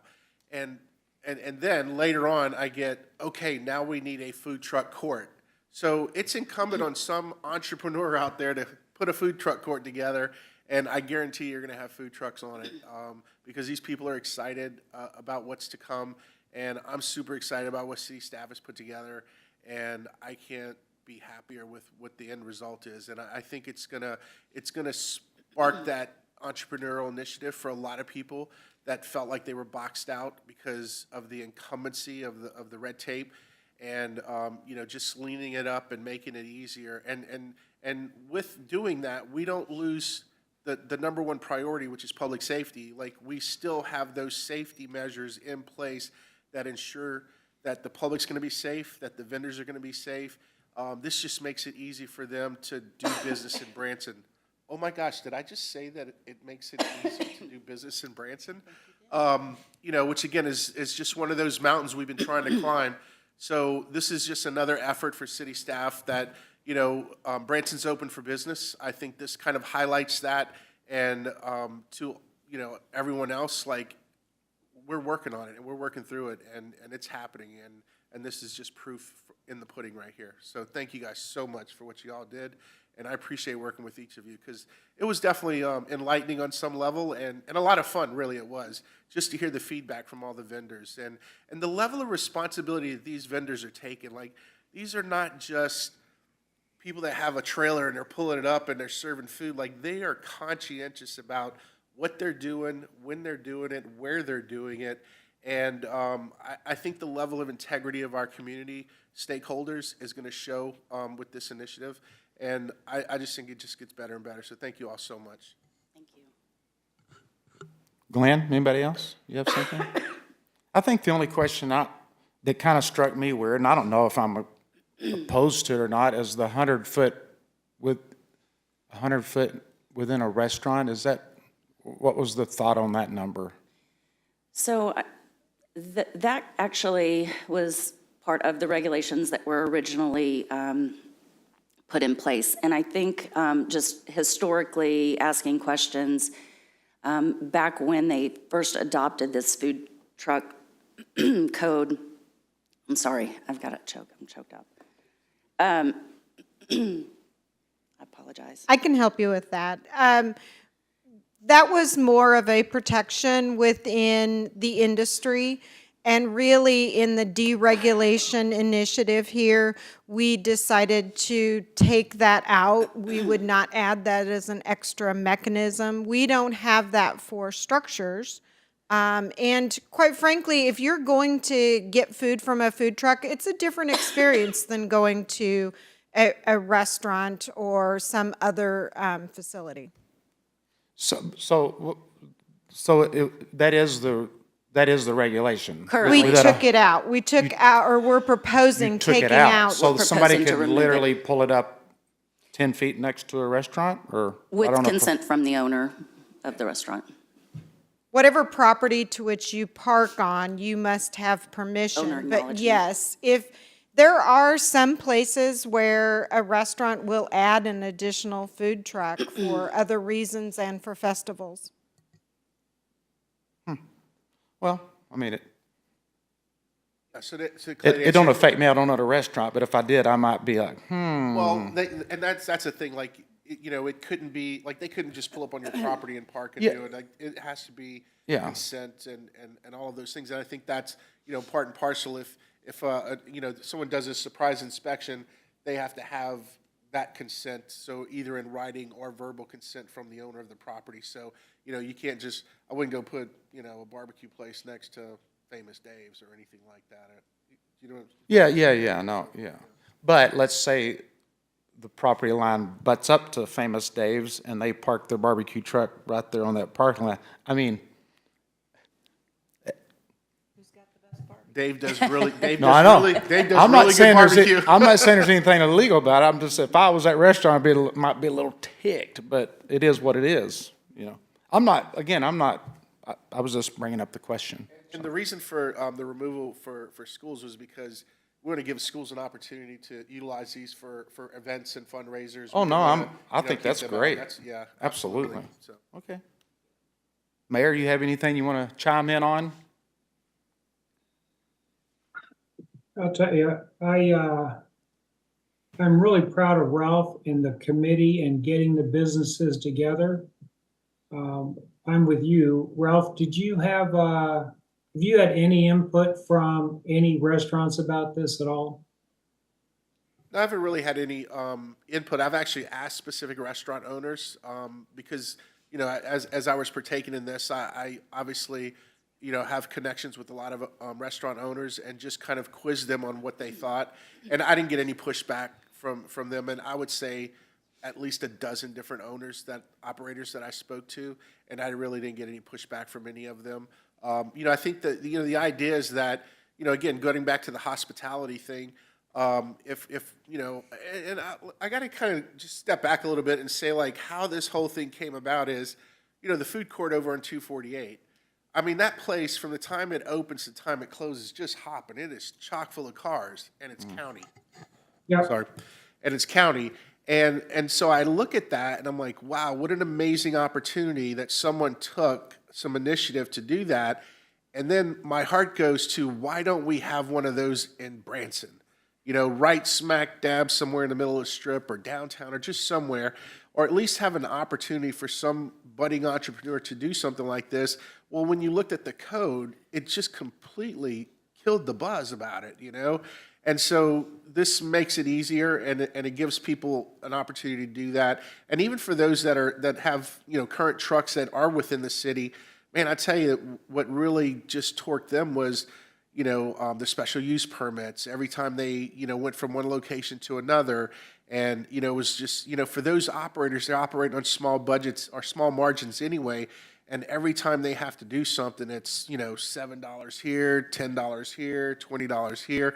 And all these, and the time it takes to do that. I think that's the value or the scalability that we didn't get, was the amount of time it took them just to get those special use permits, and that's time where they could be working on their business and promoting their business. So, but from that standpoint, I think it's going to be great for our community, and I can't wait to see what happens.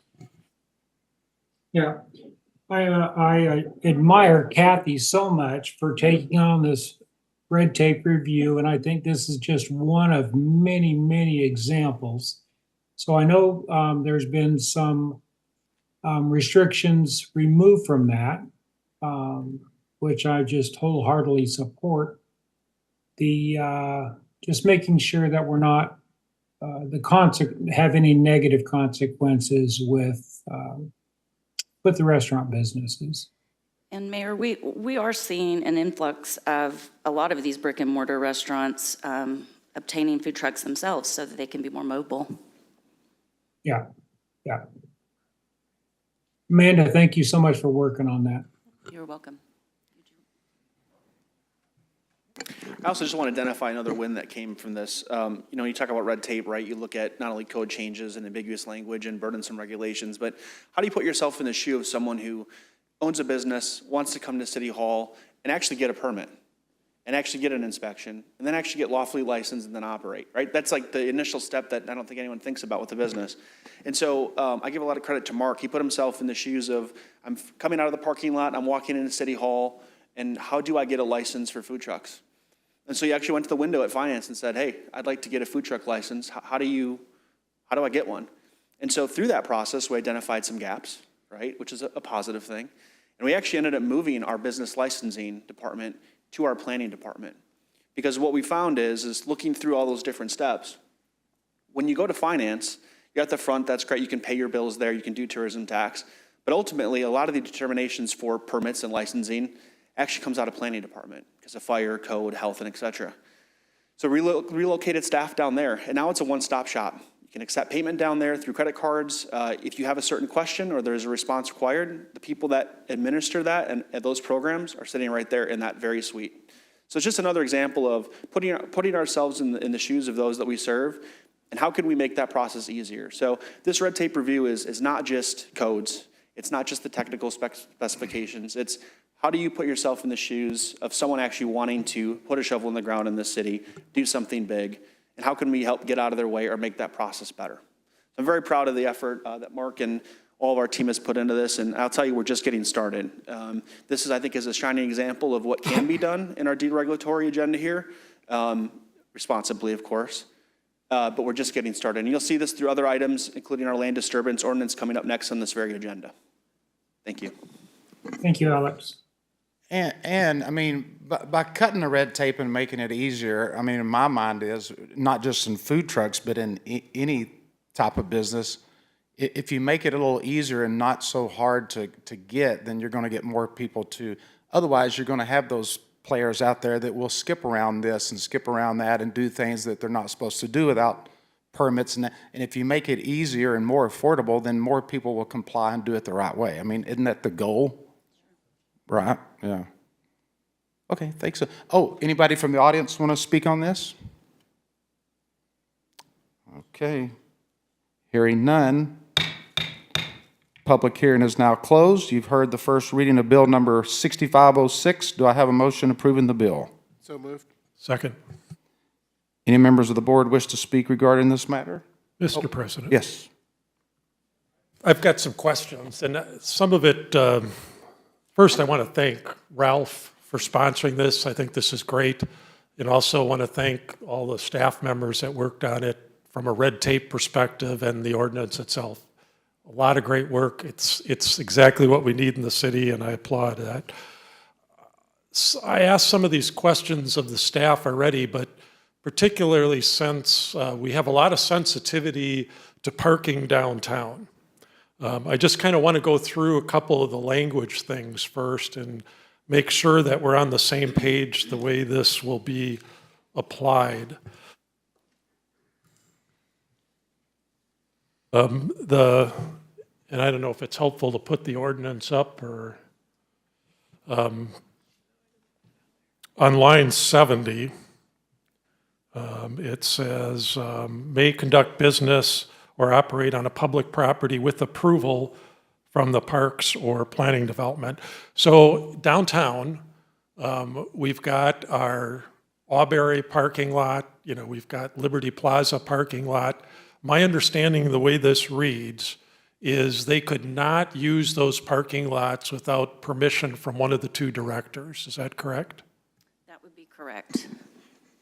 And then similarly,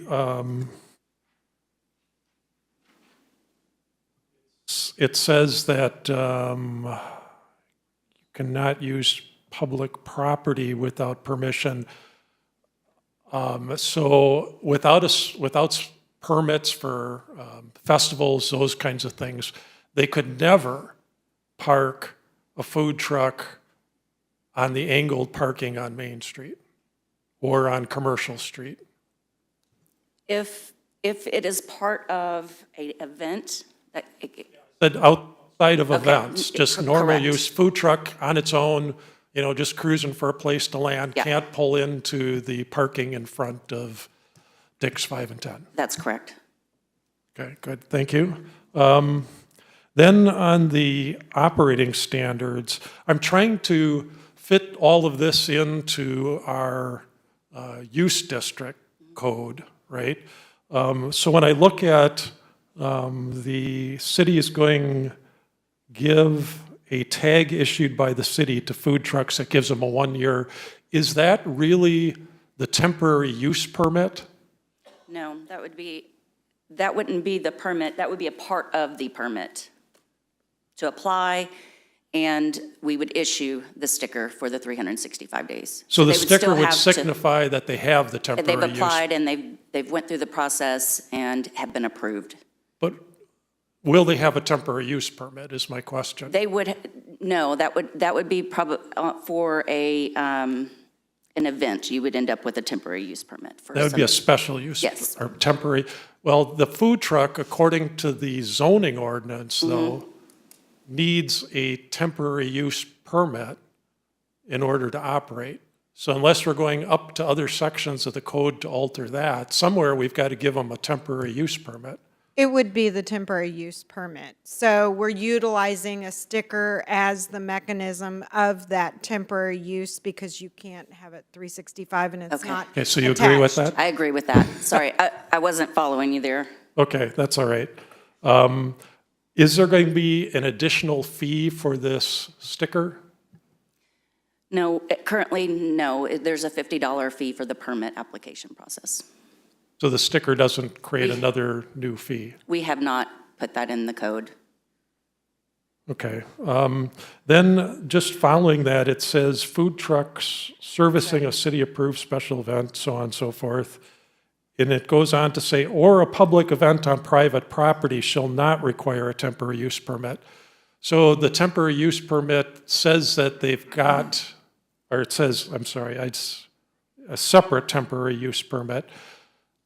I'm a little concerned because the way that language is, let me just give you the example. The temporary use permit for a public event on a private property, which is what this one's talking about, for the event, not for the food truck, but for the event, allows that on all districts across the board, including all 3 residential districts.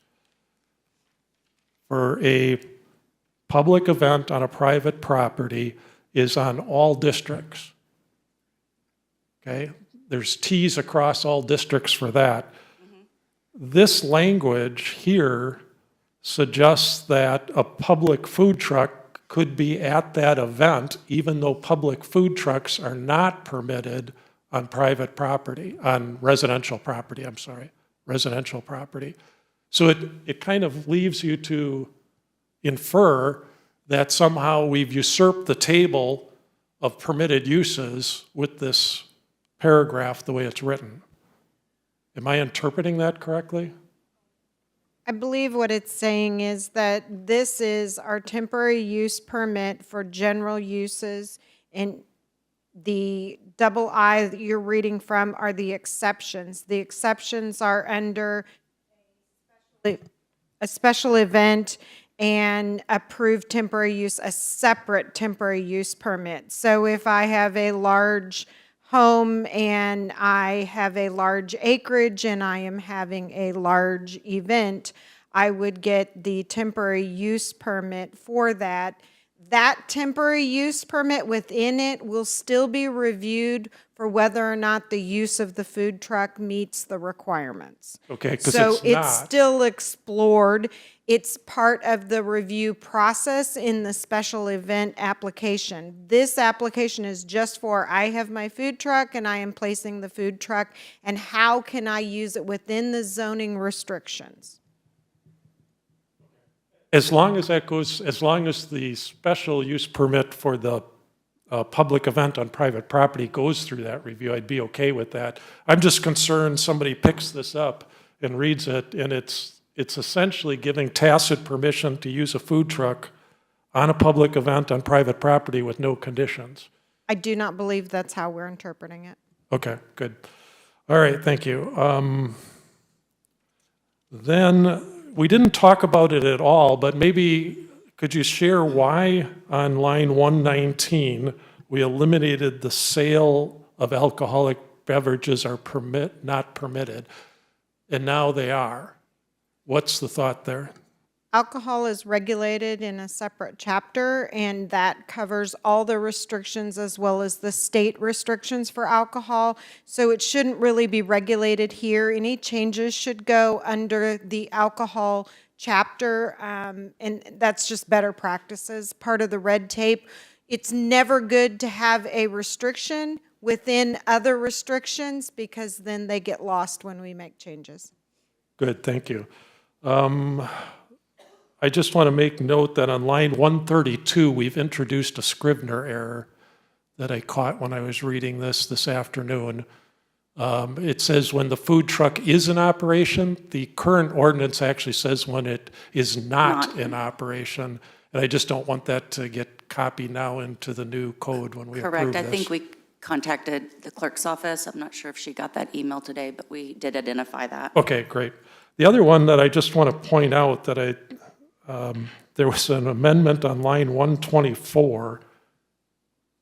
Notice where it says minimum 25, it's crossed out the word foot and put in the word feet. That's a grammar problem. Did you get that one fixed? No, but we can address that. Yeah, it should be foot. Because radius is a noun and 25. Correct. Okay. The last question I had, and thanks for all these great answers. The last question I had was, so we've amended the food truck ordinance, but there's a separate food court ordinance. And now there's conflicting regulations between those two. Are we coming back and fixing the food court ordinance to line it up with this one? Is that on the near-term schedule to fix that? For the food truck court? So currently, right now, if you have more than 3 in one location, we still want to be able to monitor that. There's a lot of other regulations that come with a court and over 3. If you so wish, we can. I get that. I'm just saying that there's conflicting regulations in the food truck court ordinance, part of the ordinance, to what we're now what we've now simplified here. There's conflicting regulations. Do you have those on the line item that you can point them out to me? Well, Or I can take it back. Why don't we do that offline, because we Okay. don't have it in front of us anyhow. So I tell here. you, yeah, we can visit that, look at it, and see what kind of conflicts we have in that, and address it for sure. I guess I was unaware of there being information within the food court. Yeah, I think when you start reading it side by side to these edits, you start to see that changes are needed there too. And I agree with Ralph. I think, Alderman LeBlanc, I think we're going to see immediate requests for food courts. Oh, sure. And so it would be good to get that in line with this regulation as well, this ordinance as well. Appreciate the recommendation. We'll get together offline and address it. Thank you, Mr. President. That's my questions. There we go. Anybody from the audience want to comment on this? Hearing none. Please vote. All in favor, say aye. Aye. Aye. All opposed, same sign. Yeah. Marshall, did you vote? He did. Aye. Aye. All right. The result of the vote is 4-0, motion carries. Your Honor, the next item is the public hearing and first reading of Bill Number 6507, an ordinance amending Section 94-10 and Appendix A fee schedule of the Branson Municipal Code pertaining to land disturbance. Aye. I will, that was Alderman Lucas voting. I'm going to change the result of the vote to 5-0, motion carries. Well, he's about 3 minutes late. We will now open this public hearing and begin with a staff report from Amanda Ross. Thank you. It's all under the one PowerPoint. Sorry. We'll get it up for you. Thank you.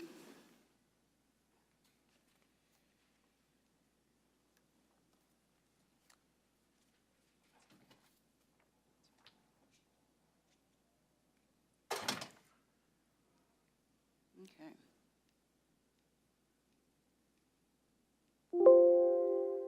What's happening? Okay. I think you have the wrong PowerPoint. It's the one that says Amanda on it. Is that it? Okay. Oh, sorry. Hey, Amanda, we're going to take a little 5-minute Yeah, break real for quick sure. while they find that. Is that okay? We're good to go Okay. when you get back. Yep, we'll take a little recess.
Ralph needs to be in the room.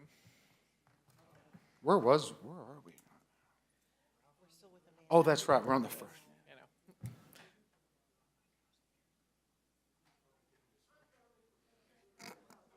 Getting a sticker.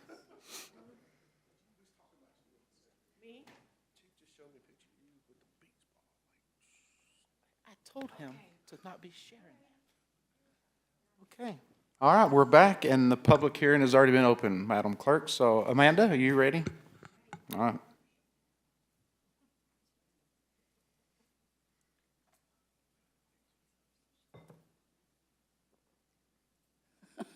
Am I good? There we go. All right.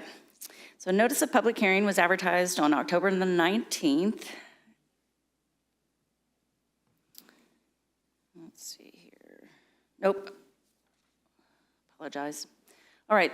The purpose of this land disturbance code is to align local regulations with state and federal standards, ensuring consistency and ease of compliance, to reduce regulatory barriers and eliminate unnecessary requirements, protect Branson's natural resources by enhancing guidelines for environmentally critical areas, improve clarity in ordinance language, making requirements more straightforward for applicants and city staff, support sustainable growth by refining land disturbance processes that minimize environmental impact.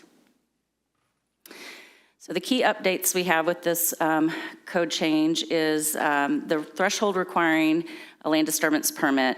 Our current regulations are 3,000 square feet. Our proposed improvement would be 1 acre. Pre-application requirements currently are not required. We are encouraging and emphasize the importance of having that pre-application requirement.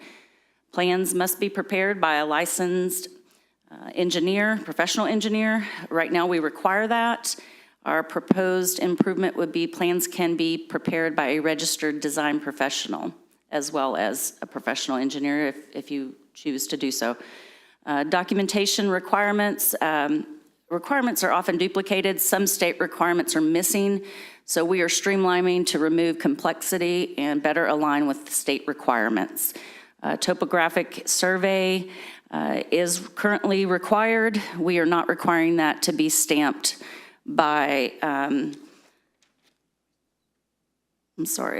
by a professional licensed surveyor. So let me just reiterate that. The topographic survey by a professional licensed surveyor is required currently, but we are not going to require that be stamped. Environmentally critical areas, narrow and limited protection. This is a broader protection measures to cover sensitive areas, ensuring better environmental safeguards. And our inspection and fees, currently we have no fees. We are adding in 2 inspection types. And those are a base inspection and a re-inspection fee. So what does this mean moving forward? Less than 1 acre, a land disturbance permit is not required. If it's more than 1 acre, it would be required. The erosion control plan, it will not be required on less than 1 acre. It will be required on 1 acre or more. The erosion control devices required, those will be as needed to prevent erosion and sediment onto other properties, and they would be required on over 1 acre. So this land disturbance code change, what does this address? This is a regulation to ensure best practices for large-scale land disturbance to align and enforce the same regulations as the state. Recommendation is, we took this to the Planning Commission on the 7th of November. They voted to close the public hearing and recommended to postpone the meeting so that they had more time to review the code and rescheduled it for 11/14. And the Planning Commission recommended for approval on 11/14. Staff recommends this change. I do have my stormwater coordinator here tonight. If you have some questions, we'll be happy to answer those. All right. Any members of the board wishing to speak on this? Hearing none. Anyone in the audience wishing to speak on? Yeah, couple. Come on down, Cherry. Good evening. I'm Cherry Webster.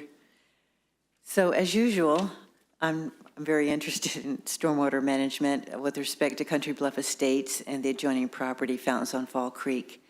You may not know that during the Planning Commission hearing, there were 19 property owners that came to that meeting. There were others that were unavailable to attend because they were sick or out of town or had to work. And the consensus was they were very pleased with what this Amanda's staff had come up with on this ordinance. Although our property is still experiencing the downstream erosion from 4 years ago, and I don't know how it's all going to be fixed, but we're expecting something. At least these proposed ordinances may help other subdivisions in the future. I would like to say that you have another challenge is how are you going to enforce all these if there's a concurrent annexation? And of course, that was the dilemma that our subdivision encountered because the ordinances in the county were different from the city and there was this jurisdictional issue. I would like to make a suggestion that you require a site plan for the whole property before a land disturbance permit is issued. We could never quite get a full 50-acre site plan out of the developer for Fountains on Fall Creek. We would get maybe an proposed aerial view here and there, and then we get a comment. Well, it all depends on what the market can bear when we get ready to, put in the utilities and the sewer and the water. And the other aspect is that some developers will want to add land clearing, water, sewer lines, and then turn around and sell the property because they've added some value with those components, but they really don't have a site plan. And then lastly, the next agenda item, which is on the building permits, section 1818 on stormwater BMPs, there's some verbiage in the next agenda item that is real clear about soil erosion that I think would be nice to have in this agenda item. And I've talked to Trayson about it today and Amanda, and we think it's in there in some fashion, but may not be as crystal clear as this is. And it may also be in the design standards, design criterion standards. And that is, in the building, for a building permit, it says all projects disturbing soil shall implement stormwater best management practices as necessary to prevent erosion, sedimentation onto other properties, pollution of the MS4 or waters of the state, or otherwise cause adverse impact downstream. That would have been nice to have 4 years ago for Country Bluff. And it makes it clear and concise here for the building permit, and perhaps it might be a good idea to have it for the land disturbance as well. So those are only suggestions we have at this time. Thank you. Thank you, Cherry. Mr. Evans, you have something?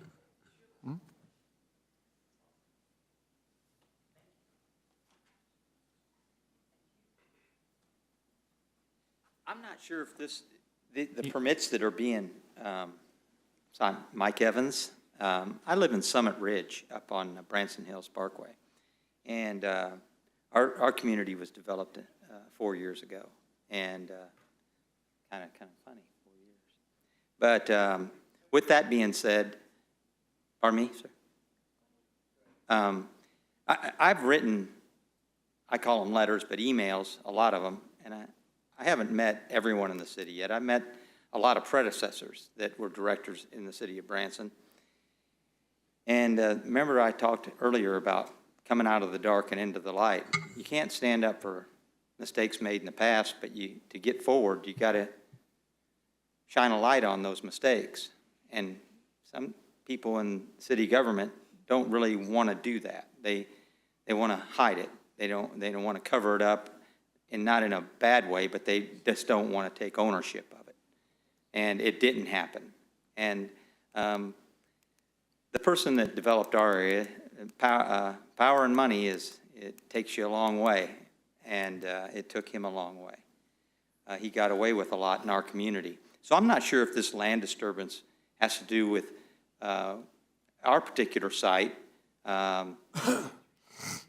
They didn't do anything to prevent erosion of our land.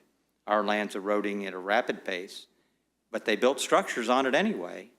48 homes and a clubhouse, and substandard 100%. I don't know who did the inspections on it, but I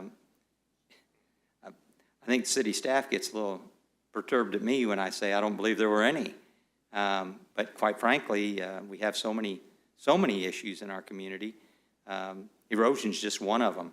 I sure wish I could have spoke to this board tonight about, I think it was 6502.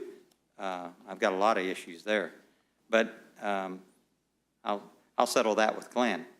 But this here is very important to us because the homes in our community were within, there was probably 12 to 15 foot of land behind several of our homes. One home is down to 3 feet. We've lost so much land.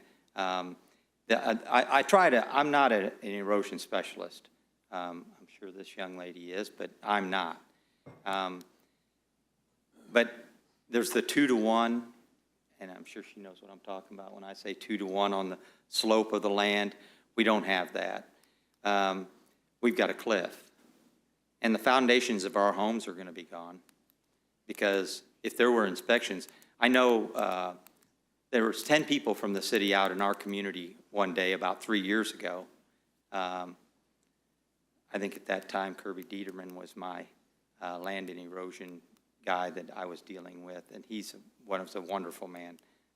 It's a terrible loss for the city of Branson and the community and our city here.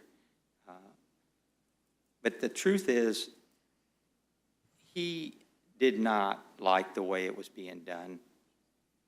I know hands were tied, but he was straightforward with me, and I don't believe what took place that day. Our land was signed off on by the city. Like I said, I had 10 city officials there. They were all there for the purpose of looking at the 3 major items that I had in contrast with our developer, who had not turned the community over to us yet. Our community was not turned over to us, the property owners. It was still under the building permit at that time because all the homes were not built. The last homes built, they're on a cliff also. That home's down to about 8 foot. I'd really like it if somebody come out and look at it. I've had one person out to look at it. My alderman came out and looked at it one day with me and did a walk around. Just to highlight where we're at with it and what's going on. I've wrote these letters for 3.5 years now. 3.5 years I've done this. And I sure hope if there's no resolve for us, we'll have to figure it out. I've had excavator people come out. But I was told by our developer that he's no longer responsible for that land because it's been deeded back to the city. I think that's kind of almost comical. He absolves himself of everything. I just deeded that back to the city. It's your responsibility now, city. I don't know who to go to because he's absolved himself and put the burden on you. And of course now I still feel the burden's on us because we're getting ready to lose homes. There's no stability of our land. I asked the day that those 10 people were there, I said, are you going to put up retaining walls? Because the developer was there. His people were there. I said, oh, are you going to put up retaining walls today? And he goes, oh, no, that's too much money. I said, well, without retaining walls, it's not going to stop this erosion. And if you look around Branson, I see retaining walls everywhere. I just watched the construction of a Domino's Pizza there on the Parkway. What was the first thing they did? They excavated the land, and then they built retaining walls. Before they put one footing down for the building of that building, the land was prepped and prepared properly so that the building gets to stay there. That didn't happen in our community. Our community And it won't get to stay. It won't stay there. There's no way it will stay there. We're going to lose homes. And I don't believe there was any oversight on it. If there was, it wouldn't be like it is right now. I noticed a couple of things in this that I wanted to speak to. And right here in the very first part, it says, this article is meant to set the minimum requirements. Why go with minimum? Let's take that word out. Meet the requirements. And let's go 1+ better. This is our home. Let's make it for the future. Let's not just make it for today or next week. Let's make it forever. You know, it'll give people more confidence if they know that there's a strong codes, strong enforcement of the codes, strong inspections. Where I came from during the building process, if your place was yellow tagged because it didn't meet an inspection code, no construction went on there until that tag came down, until that code was met. The integrity and the strength of our community is going to come from right here. It's not going to come from anywhere else. If you think some developer is going to come in here and do the right thing without manipulating things in a certain way, we're only kidding ourselves. And in here, so many places in here, it says, you know, the burden's going to fall on this young lady, the director. You know, the director is going to be the one that all this burden's going to fall on. I mean, it says her name, it doesn't say your name personally, but it says your title in here so many times. Mr. Evans? Yes. If I can just jump in real quickly here, and I don't know if you've been informed of this or not, but I'm aware that Michael Woods in the Public Works Department. He was there. Yeah, and recently, right? Yeah, Like within, well, him and yeah. two other fellows, I didn't get introduced to him. It hasn't been recently. It's been a while. But I mean, it's certainly not been 3 years since you've seen. No. He right? was there three years ago. He was there 3 years ago with the 10 people. Michael Woods was the person that was instructed to bring them out here. And like I said, I'm not throwing stones. You know, Okay. he who has never sinned, don't throw the first stone, right? But Right. here's the bottom line is, Michael Woods is a good man. I like Michael Woods. And he was a straight shooter with me for the most part, you know. For the but I'm whole saying part. I mean, he was just. But his let hands me are tied too, though. No, well, they're not. He's the director of the Public Works Department, and he brought your issue to my attention. Yes, ma'am. We authorized spending city money to do an engineering study behind your home and some of the other homes affected by the rock erosion there. We actually placed an item in the budget that was just approved by this board and the mayor for $250,000 towards some shoring of the rock wall behind you. And I don't know if anybody had told you that or not, but I thought this might be a prime time to tell you that we authorized that expenditure. Not admitting that the city did anything wrong, because by all accounts that I can see, the inspections were done for sewer, for water, for the public works issues before things were done. Now, we can debate if things weren't built exactly right or properly or all the way. That's for another venue. But for tonight, I just wanted you to know that we've recognized that there's a severe issue there, and we're investing some money to help try and protect that neighborhood. So I wanted to bring you that And I news. appreciate that.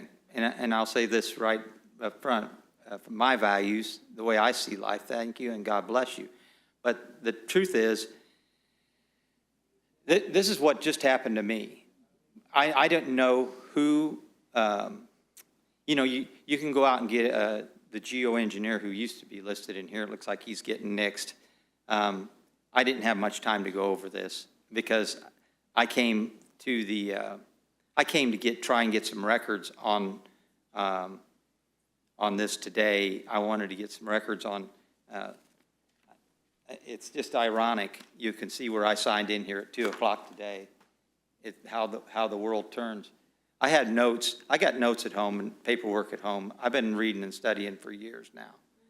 Lots of time because I'm an old fella and retired. And I got 21 wives, by the way. 1 wife and 21 widows that live in my community. And I try to help each and every one of them. We got a great community. And I appreciate you guys. I appreciate you service. I appreciate your service. I think I said that earlier, and I mean that from the bottom of my heart. I wouldn't want to have to come here every Tuesday and Thursday and put up with, everyone in the city's problems. I have enough problems in my community. But there's a lot of things. I had, I'm not going to mention any names here. You mentioned Michael Woods. I would never have mentioned anybody's name tonight. I would hope that you'd have a meeting with me and let's figure it out. Find solutions. Well, it sounds like they're already on it. I mean, Yeah, right? but Yeah. I'm just going to give you an instance. I've had excavating people, and the geoengineer, they don't do the work. And I had excavating people come out and look at it. And right behind the one home where it's up to 3 feet, they said, oh my God, the city signed off on this? And I said, that was their words, not mine. And the truth is, I said, well, yeah, they did. They couldn't believe it. But I don't believe, I don't know. I never got any bids from them, but they talked about a lot of work. And it's going to be, what was our land now is the city's land, because it's down there. And I know, and I don't know. And just, I don't mean to cut you off, but just, right, but we've consulted engineers and professionals in this business. Yes, ma'am. And so we've had a recommendation from them, and that's what the board was, that they went ahead and approved for funding for us to move forward on that in '25. Is there Yeah. any way I could meet with some and look at those? We're happy to provide that with you. As Yes. soon as we've got the, final drawings, I think we have to go out to bid to get the contractor to do the work. Because there's a process we have to go through before we Yes, hire ma'am. someone. So I will make sure that the Public Works Department keeps in touch with you and lets you know the status as we're moving forward, because your neighborhood deserves to know what's going to be going on. But I do want to caution you. I'm from the Great Lakes region. And one of the biggest concerns going on with people that have built along the bluffs of Lake Michigan and Lake Superior is the constant and rapid erosion from, high wave action. And it's hard to say this out loud and not come across as being kind of hard, but that's one of the risks when you build on a bluff or on a cliff, beautiful views and vistas, but sometimes erosion is, all the time, erosion's going to happen. Yes, ma'am. So I don't want anybody listening tonight to think it's the city's fault that rock is eroding away. That's just the nature of things. But we're going to do what we can to try and help your neighbor, all of your neighbors and your neighborhood within reason. I respect your opinion, and that's what we're supposed to do. And I can agree to disagree on some parts of it. The rock that was thrown in there started out up here. It's down there now. That's how they passed it. That day the 10 were there, they came out and threw that rock, and they beat it in with an excavator from below. They tried to beat it into the side of the hill. Well, that's all rolled down the hill now. And that's why I'm saying that erosion, it was land, but it had the developer been made to put in retaining walls, something that's very, very prevalent in the city of Branson. It's everywhere. They just put them in at the Domino's Pizza. I went down there and watched them put in those retaining walls. And they're very expensive, very expensive. And that's what should have been done from the beginning. And I don't know, so I can't agree or disagree with you on that. It happened way before I got here, way before our current director team that's here, right? Yeah. So we're going back now, and we're looking at these situations one case at a time, and doing the best that we can to help remedy. So And I appreciate that, and I know my community will appreciate that. Understand one thing. I'm not here to throw darts. I'm not here to beat up. I'm just here to inform.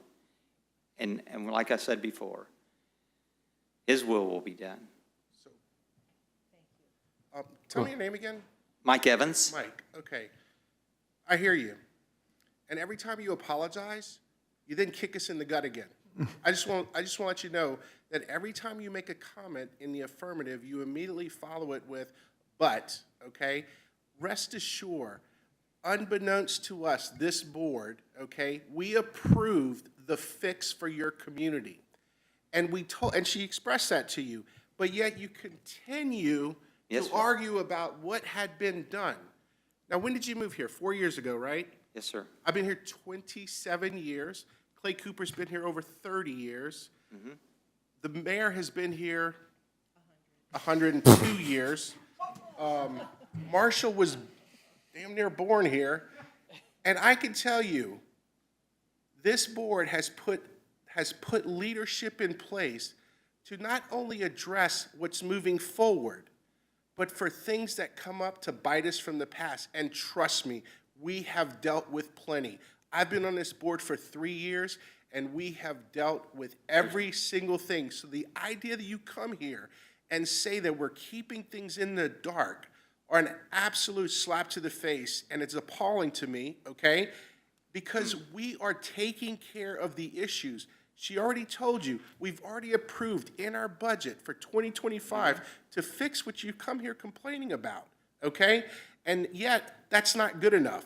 So I don't know what your resolve is, but we're gonna do what we need to do to fix that issue.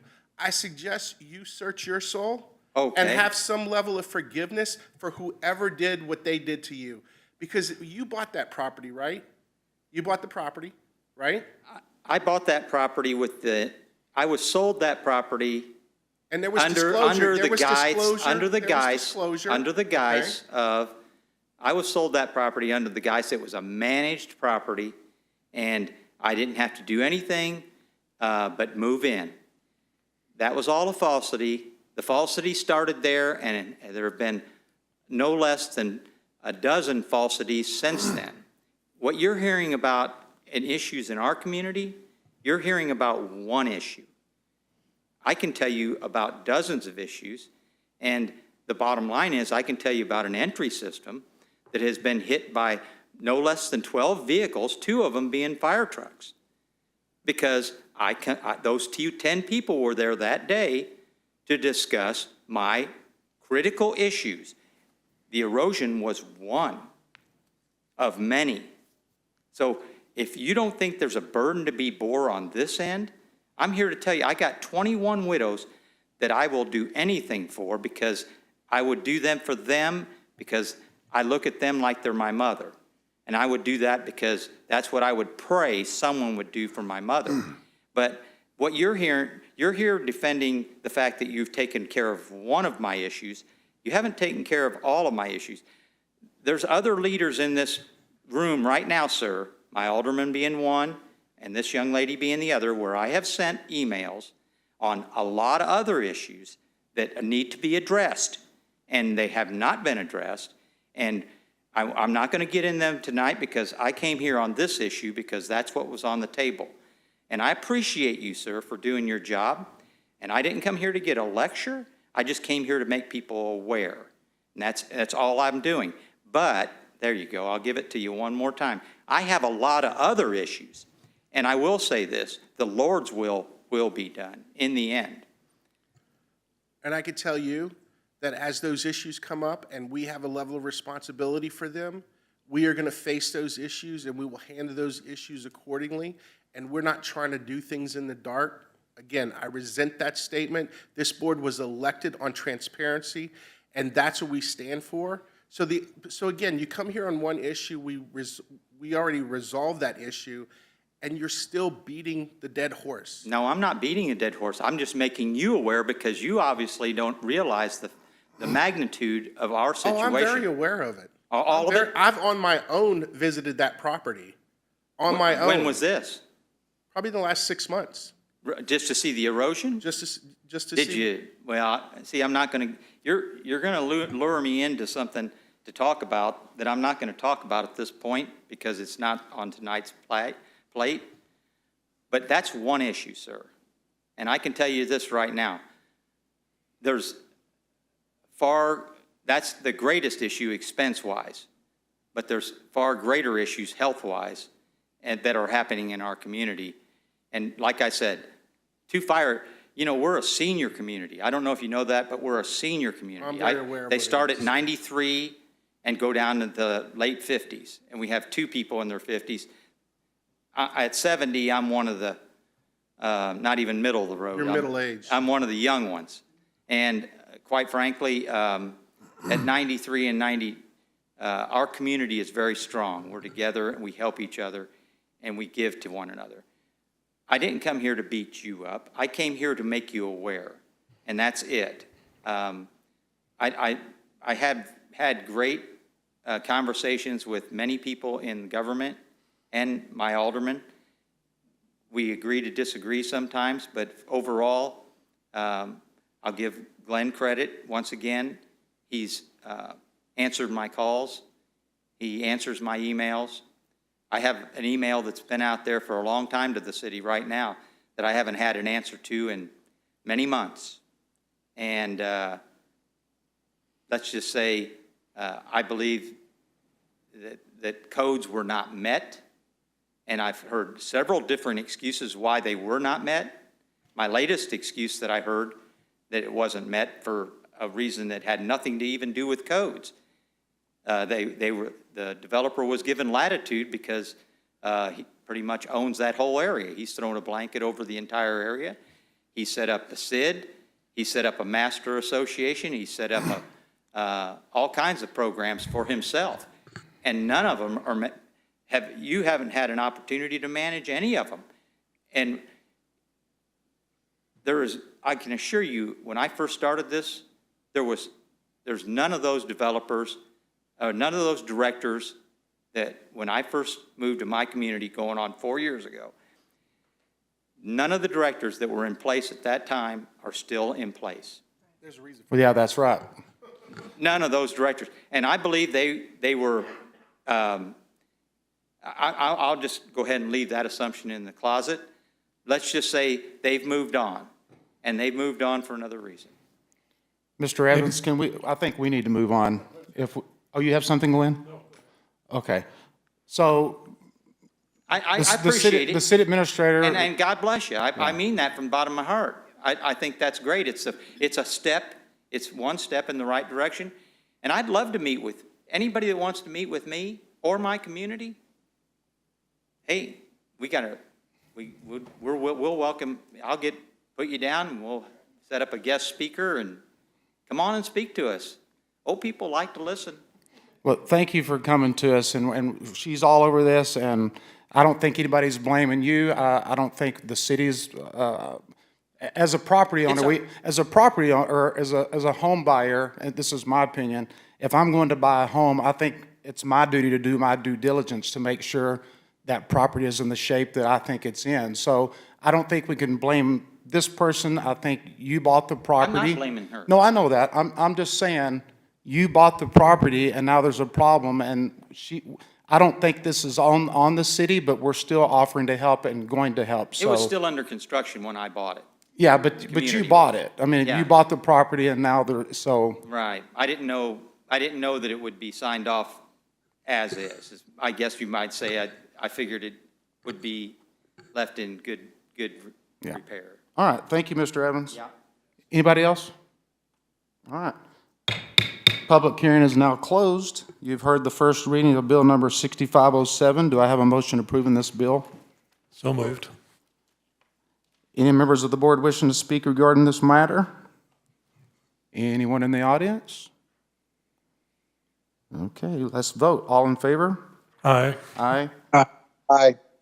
All opposed, same sign. Hearing none. The result of the vote is 4-0, motion carries. Your Honor, this is the first reading of bill number 65. Aye.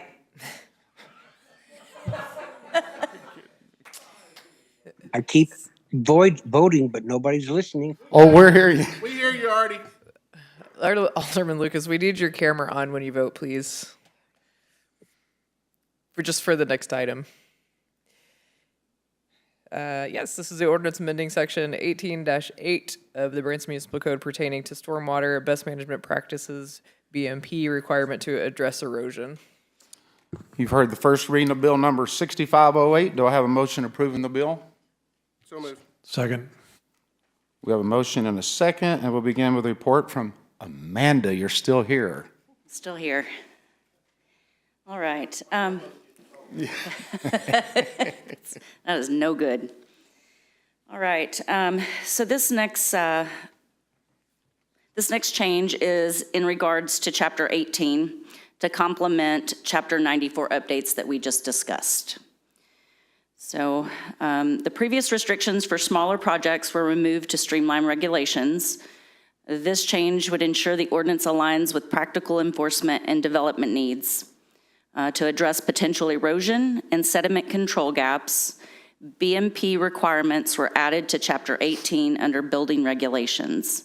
This ensures that even smaller projects implement appropriate stormwater management practices. It reinforces the need for erosion control measures to prevent sedimentation, protect neighboring properties, and avoid downstream impacts. It also ensures all projects, regardless of size, contribute to the environmental protection. Including BMPs in Chapter 18 integrates them directly into the building process, simplifying compliance and oversight. It encourages proactive planning for stormwater management during project development.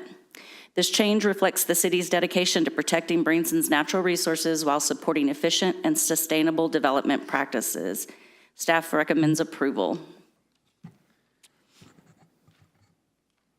Oh, there we go. Any members of the board wishing to speak on this matter? Just one question. Help me with the concept of best management practices. Are you citing a specific industry term, or is that just a broad term for what you're trying to accomplish? So I've got the perfect person here that can answer those questions. I'm going to ask Trayson Lawler, our stormwater coordinator, to answer that for you. Yeah, so I don't know who actually defined it first. EPA defines it in a lot of their stormwater stuff. We actually define it in our code as well. But it doesn't have to be structural. It can be managerial practices, but that is best suited for your project. And so that can take many forms, commonly silt sock, sediment fence, could be a vegetative buffer strip, all of which we have tech specs for in our design criteria document.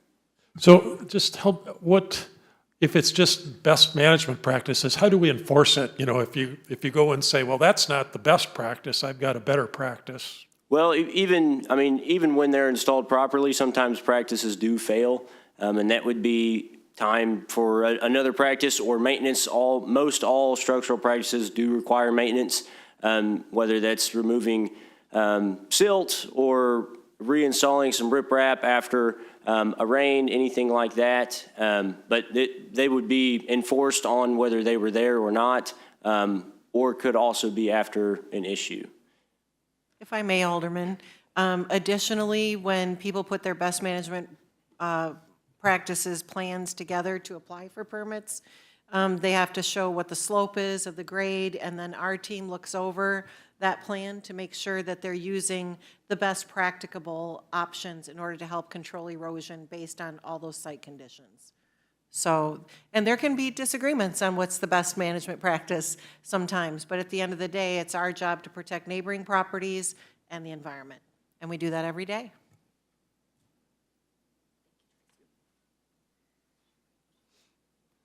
Any other aldermen? Anyone in the audience? Alex? Okay. All right, let's vote. All in favor, say aye. Aye. All opposed, same sign. Madam Clerk?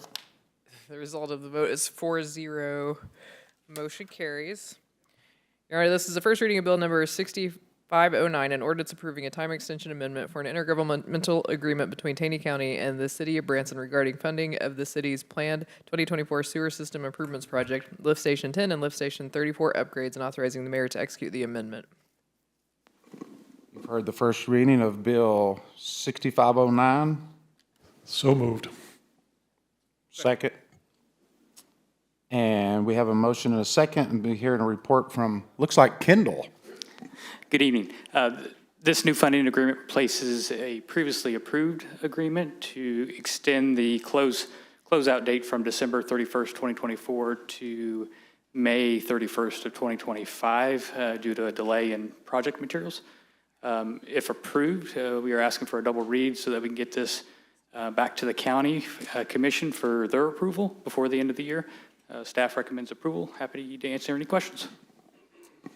Any members of the board wishing to speak on this matter? Anyone in the audience? Please vote. All in favor, say aye. Aye. Aye. All opposed, same sign. Hearing none. The result of the vote is 4-0, motion carries.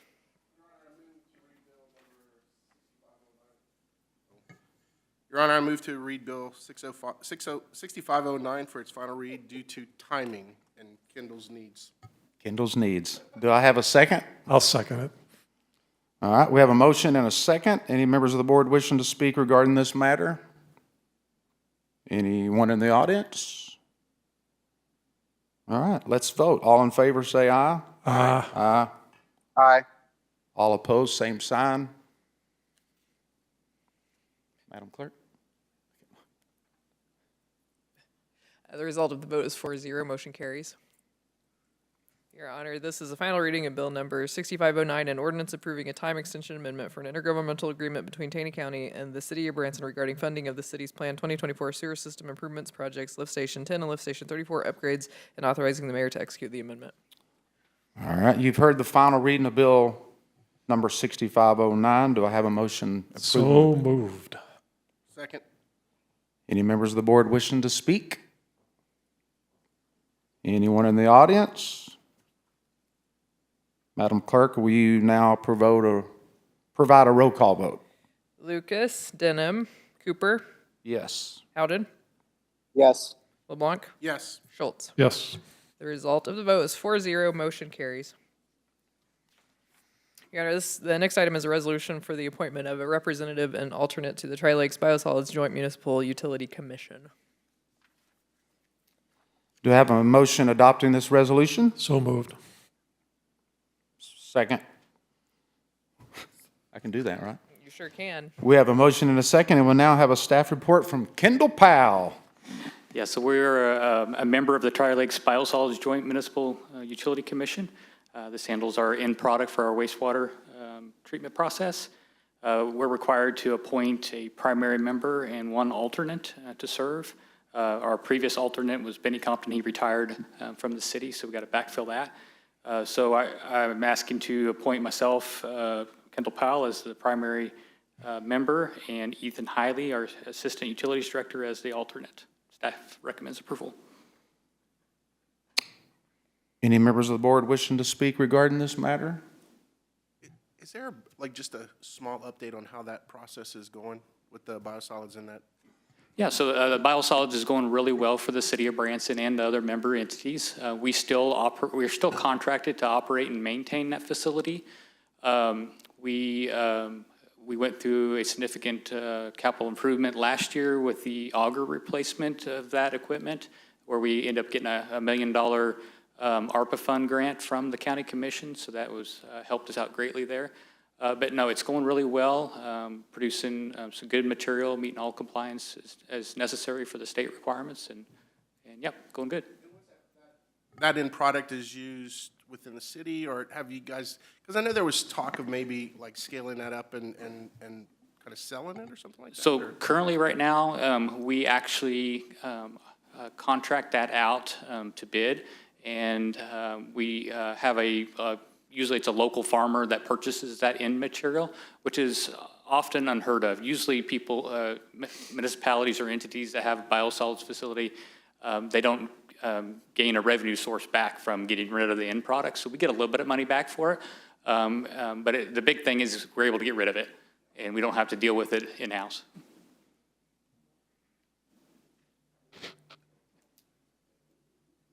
Thank you, Kendall. You're welcome. Kathy and I were just laughing up here about both coming from Milwaukee. Milorganite is their marketed product of their biosolids. Yep. Very famous with golf courses. So great for the farmer and great that we get rid of it. That's right. There you go. Anybody in the audience wanting to speak on this matter? All right, let's vote. All in favor say aye. Aye. Aye. All those opposed, same sign. The result of the vote is 4-0, motion carries.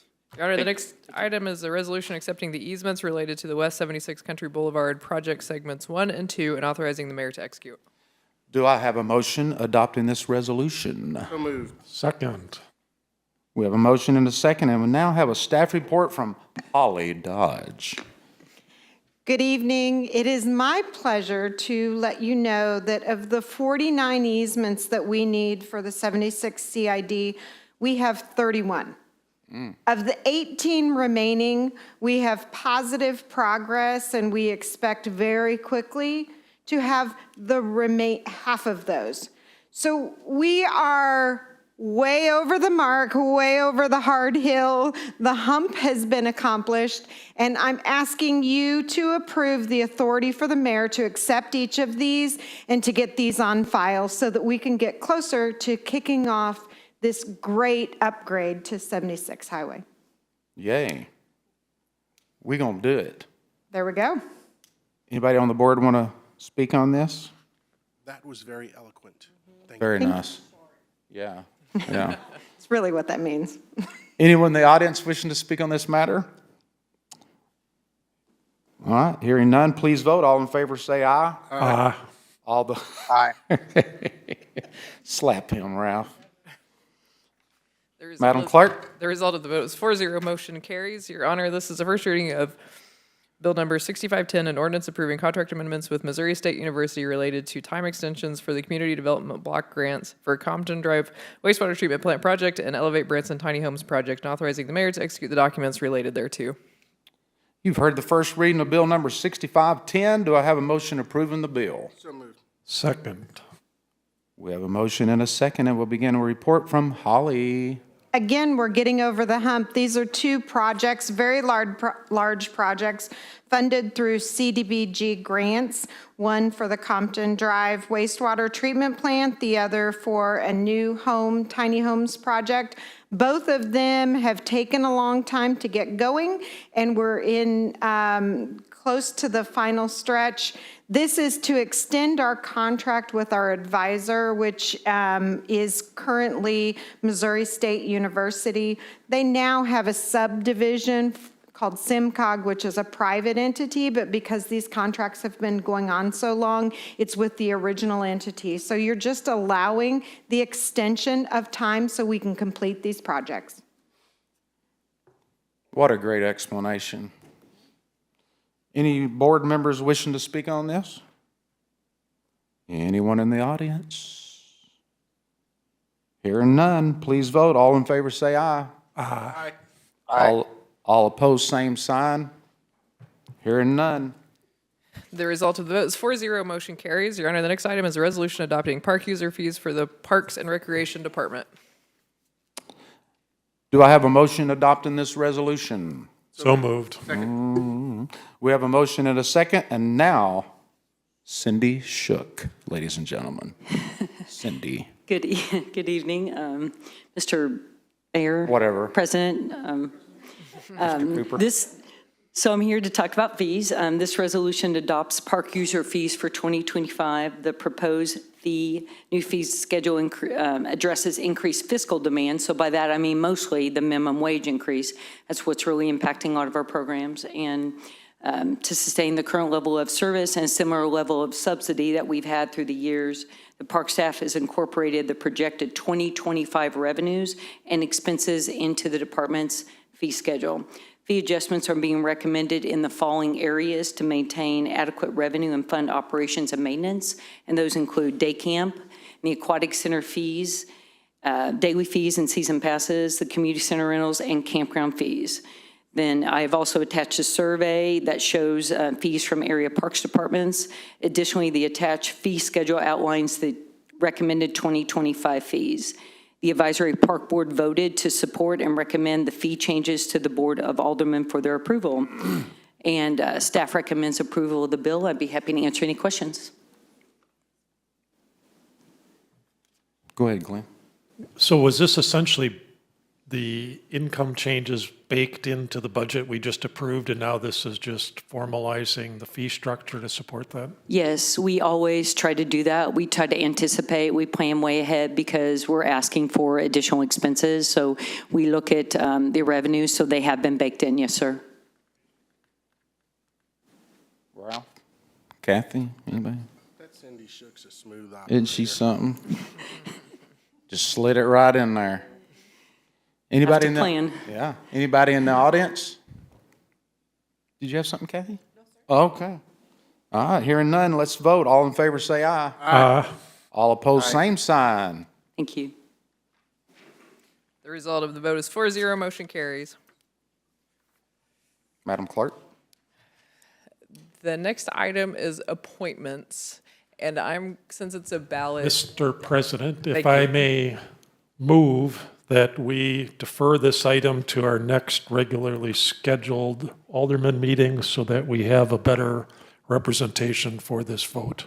So moved. I'll second. Yeah. That's a good idea. All right. We just need to vote on that real quick. So we're going to vote on the motion to postpone? Correct. Okay. All in favor? Is that a roll call or? It can just be a normal Okay. vote. All in favor, say aye. Aye. All opposed, same sign. Hearing none. The result of the vote is 4-0. So now we're voting on, or was that it? That was it. It'll Okay. just go to the next. Okay. Okay. Good. So now we have reports. I guess, is Artie still up there? He was wandering through a field with a red Solo cup last time I saw him. Yes, he's still here. Oh, there he is. I think I seen a UFO in the background. Artie, do you have anything for your report?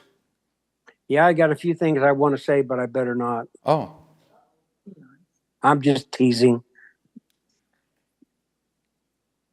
so No, I'm sorry I wasn't there tonight, and there was a lot of good discussion. I look forward to being there next time. all right. I just want to say, great job, Amanda, tonight. You took a lot of, maybe not directly, but indirectly, you were up there and getting a lot of heat on several different agenda items, and that can't be easy. And you're doing your best, and you're doing a great job. So, and also, shout out to Michael Woods, Kyle Knudsen, and all the crew for the little signs they added on the crosswalks that I talked about a couple of weeks ago. I've already seen people more aware, slowing down when they get up to it. I've even seen some people stop when there's not even people there, which, whatever, that's great. So that's a great, I think that could be the fix. Just those little additions right there in the, did you see what I'm talking about down there, Ira? I mean, I'd mentioned it 2 weeks ago, and within 6 days I dropped down and boom, there I was like, whoa. Was it 4 days? I'm sorry, 4 days. But for real, I think that you'd have to be really not paying attention to not see that. It is in your face, and I just think I just want to say thank you, guys. That's going to save lives and save people from having car wrecks and all kinds of stuff. So thank you, guys. That's all. Marshall, you have anything, bud? Sure, buddy. So I'm compelled to offer somewhat of an explanation as to my wild background tonight as I walked through and voted. The wife and I took a trip, seeing some family, a little pre-Thanksgiving, and then I'm flying back on my own, and she's going to stay out there for a little bit. We went to, I have this tradition that some people know about of visiting the state capitals. We went to Denver, Colorado, and Cheyenne, Wyoming. That's number 23 and 24. I was just really inspired by the Cheyenne. Of course, it's a very small state. I think it's a total about 600,000 people, but they really take to the idea of the people's house very seriously. And they were very welcoming in that state house, and just goes to show that the people are in charge in this country, and that's how it should be, and just inspired me as an American today. So I appreciate you guys hanging with me as I travel through this airport here, and I love everything that we do. Appreciate y'all. Yeah, amen. Ralph? Yes, to our city administrator, mayor, staff, board of aldermen, happy Thanksgiving to you guys all. I am very thankful and grateful to be part of this team. From the daunting decision of becoming an elected official to, kind of getting the inner workings and how everything works. But really, I guess what I'm so thankful for is the level of commitment we've all made to the betterment of this community. And yeah, we do take a little heat sometimes, but boy, we address what matters, and the people that matter are the residents of our community.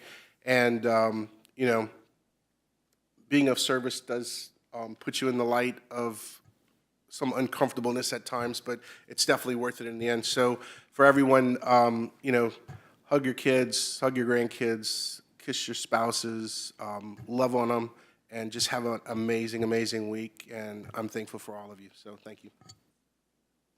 Nice. Alderman Schultz. Yeah, I just want to say thanks again for all the great work on the food truck ordinance. I think that's going to serve our city well. As somebody that's regularly gone to the one on the county property, I look forward to going to some that's on the city property. See you over there again, Okay. So it's a great move forward. Thanks for everybody that worked on that. Could you bring up that slide, Chad, that I gave you? I just wanted to comment on this one. Wait for the picture to come up here. No, that's not it. No. It's a nice picture. You work on that, I'll go on to another topic and I'll come back to that. I don't think we've seen anything. Oh, here it is. Yeah, just blow that up now. That's it. Go ahead, I'll talk to it. Oh, there you go. Okay. So I just want to comment on this lovely group of people here. This is the most recent graduates from our Branson City Police Academy. This is a great Citizens Police Academy. This is a great program where our police department, through all their various departments, spend time educating average citizens about what a police department does, how it works, and what they deal with. And it's extremely professionally done. They run it once a year. When you graduate, you can then become a member of the association, and that association continues to support our police department and act as ambassadors for our police department. So great group. If there's an opportunity coming up again next year, sign up early. You have to go through a very light background check as part of that. And if you're accepted into the program, everybody that I've talked to that's gone through it over the years just absolutely loves the program. They do great things. So hats off to our police department, and especially Officer Donovan, who runs that whole program on behalf of the police department. Great work there. Yeah. Yes, more graduates in front, and members of the Alumni Association and officers of the board, and they're all here. One thing that kind of popped up on my calendar, and I just want to ask if we haven't seen anything formally, have we gotten a permit application for Plumnelly?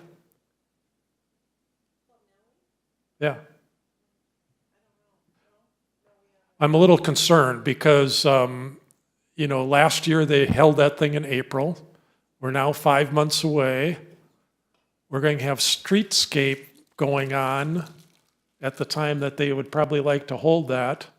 And so could we maybe just do a polite reach out to them as the city and say, hey, what's going on? I know that's not our normal role, but enough people have expressed interest in this event. We should keep it going.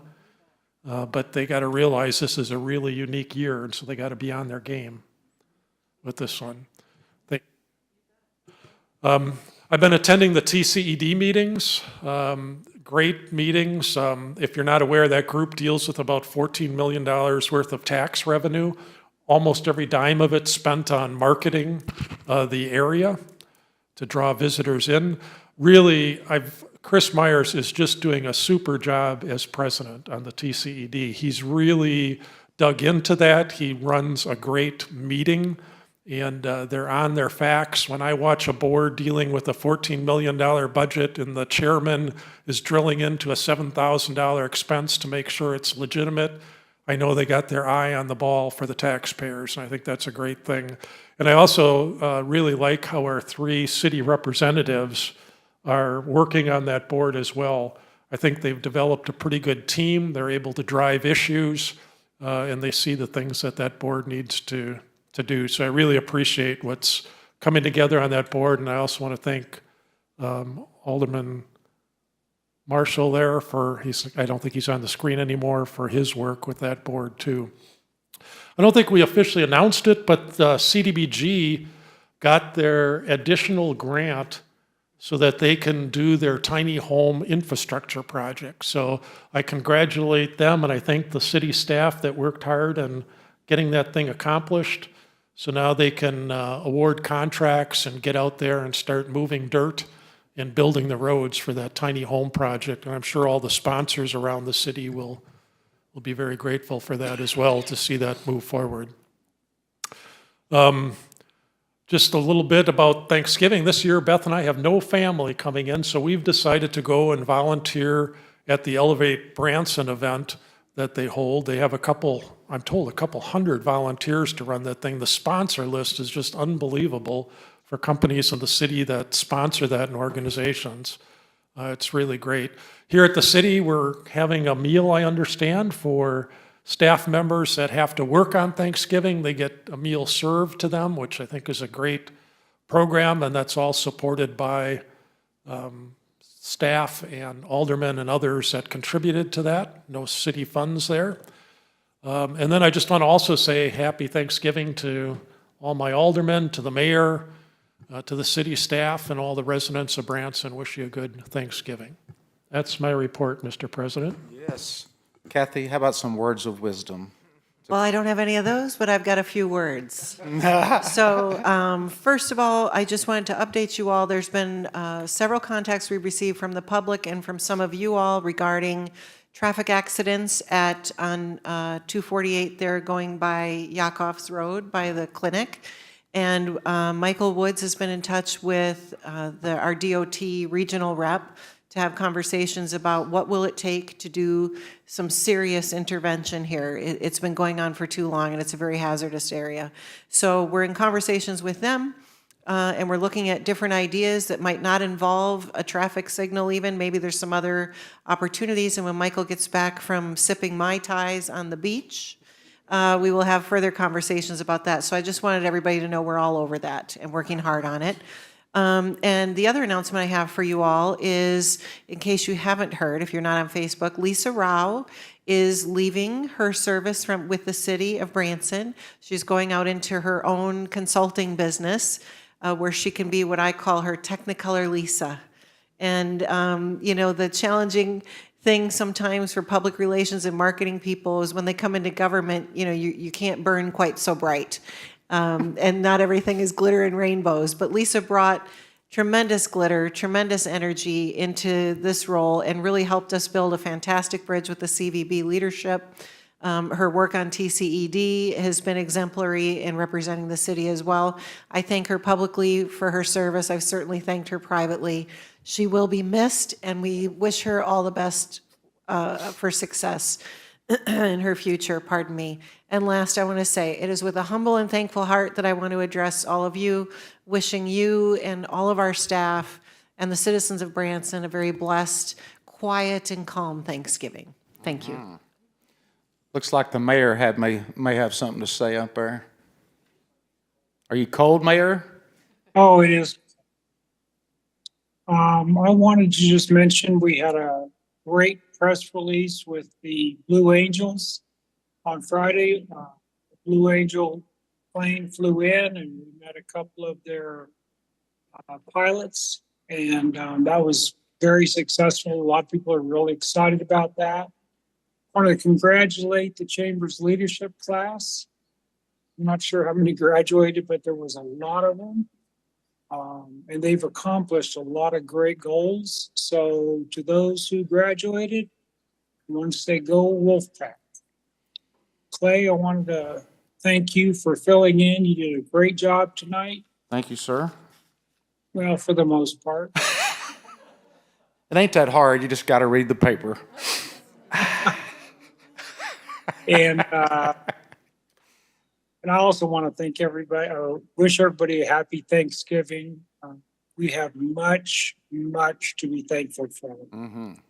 And that's all I've got. Thank you, Mayor. Do I have a motion to adjourn the Board of Aldermen meeting? So moved. All right. Please vote. All in favor say aye. Ah. The opposed? Can I hit Glenn in the head with this one on the way out? Meeting adjourned.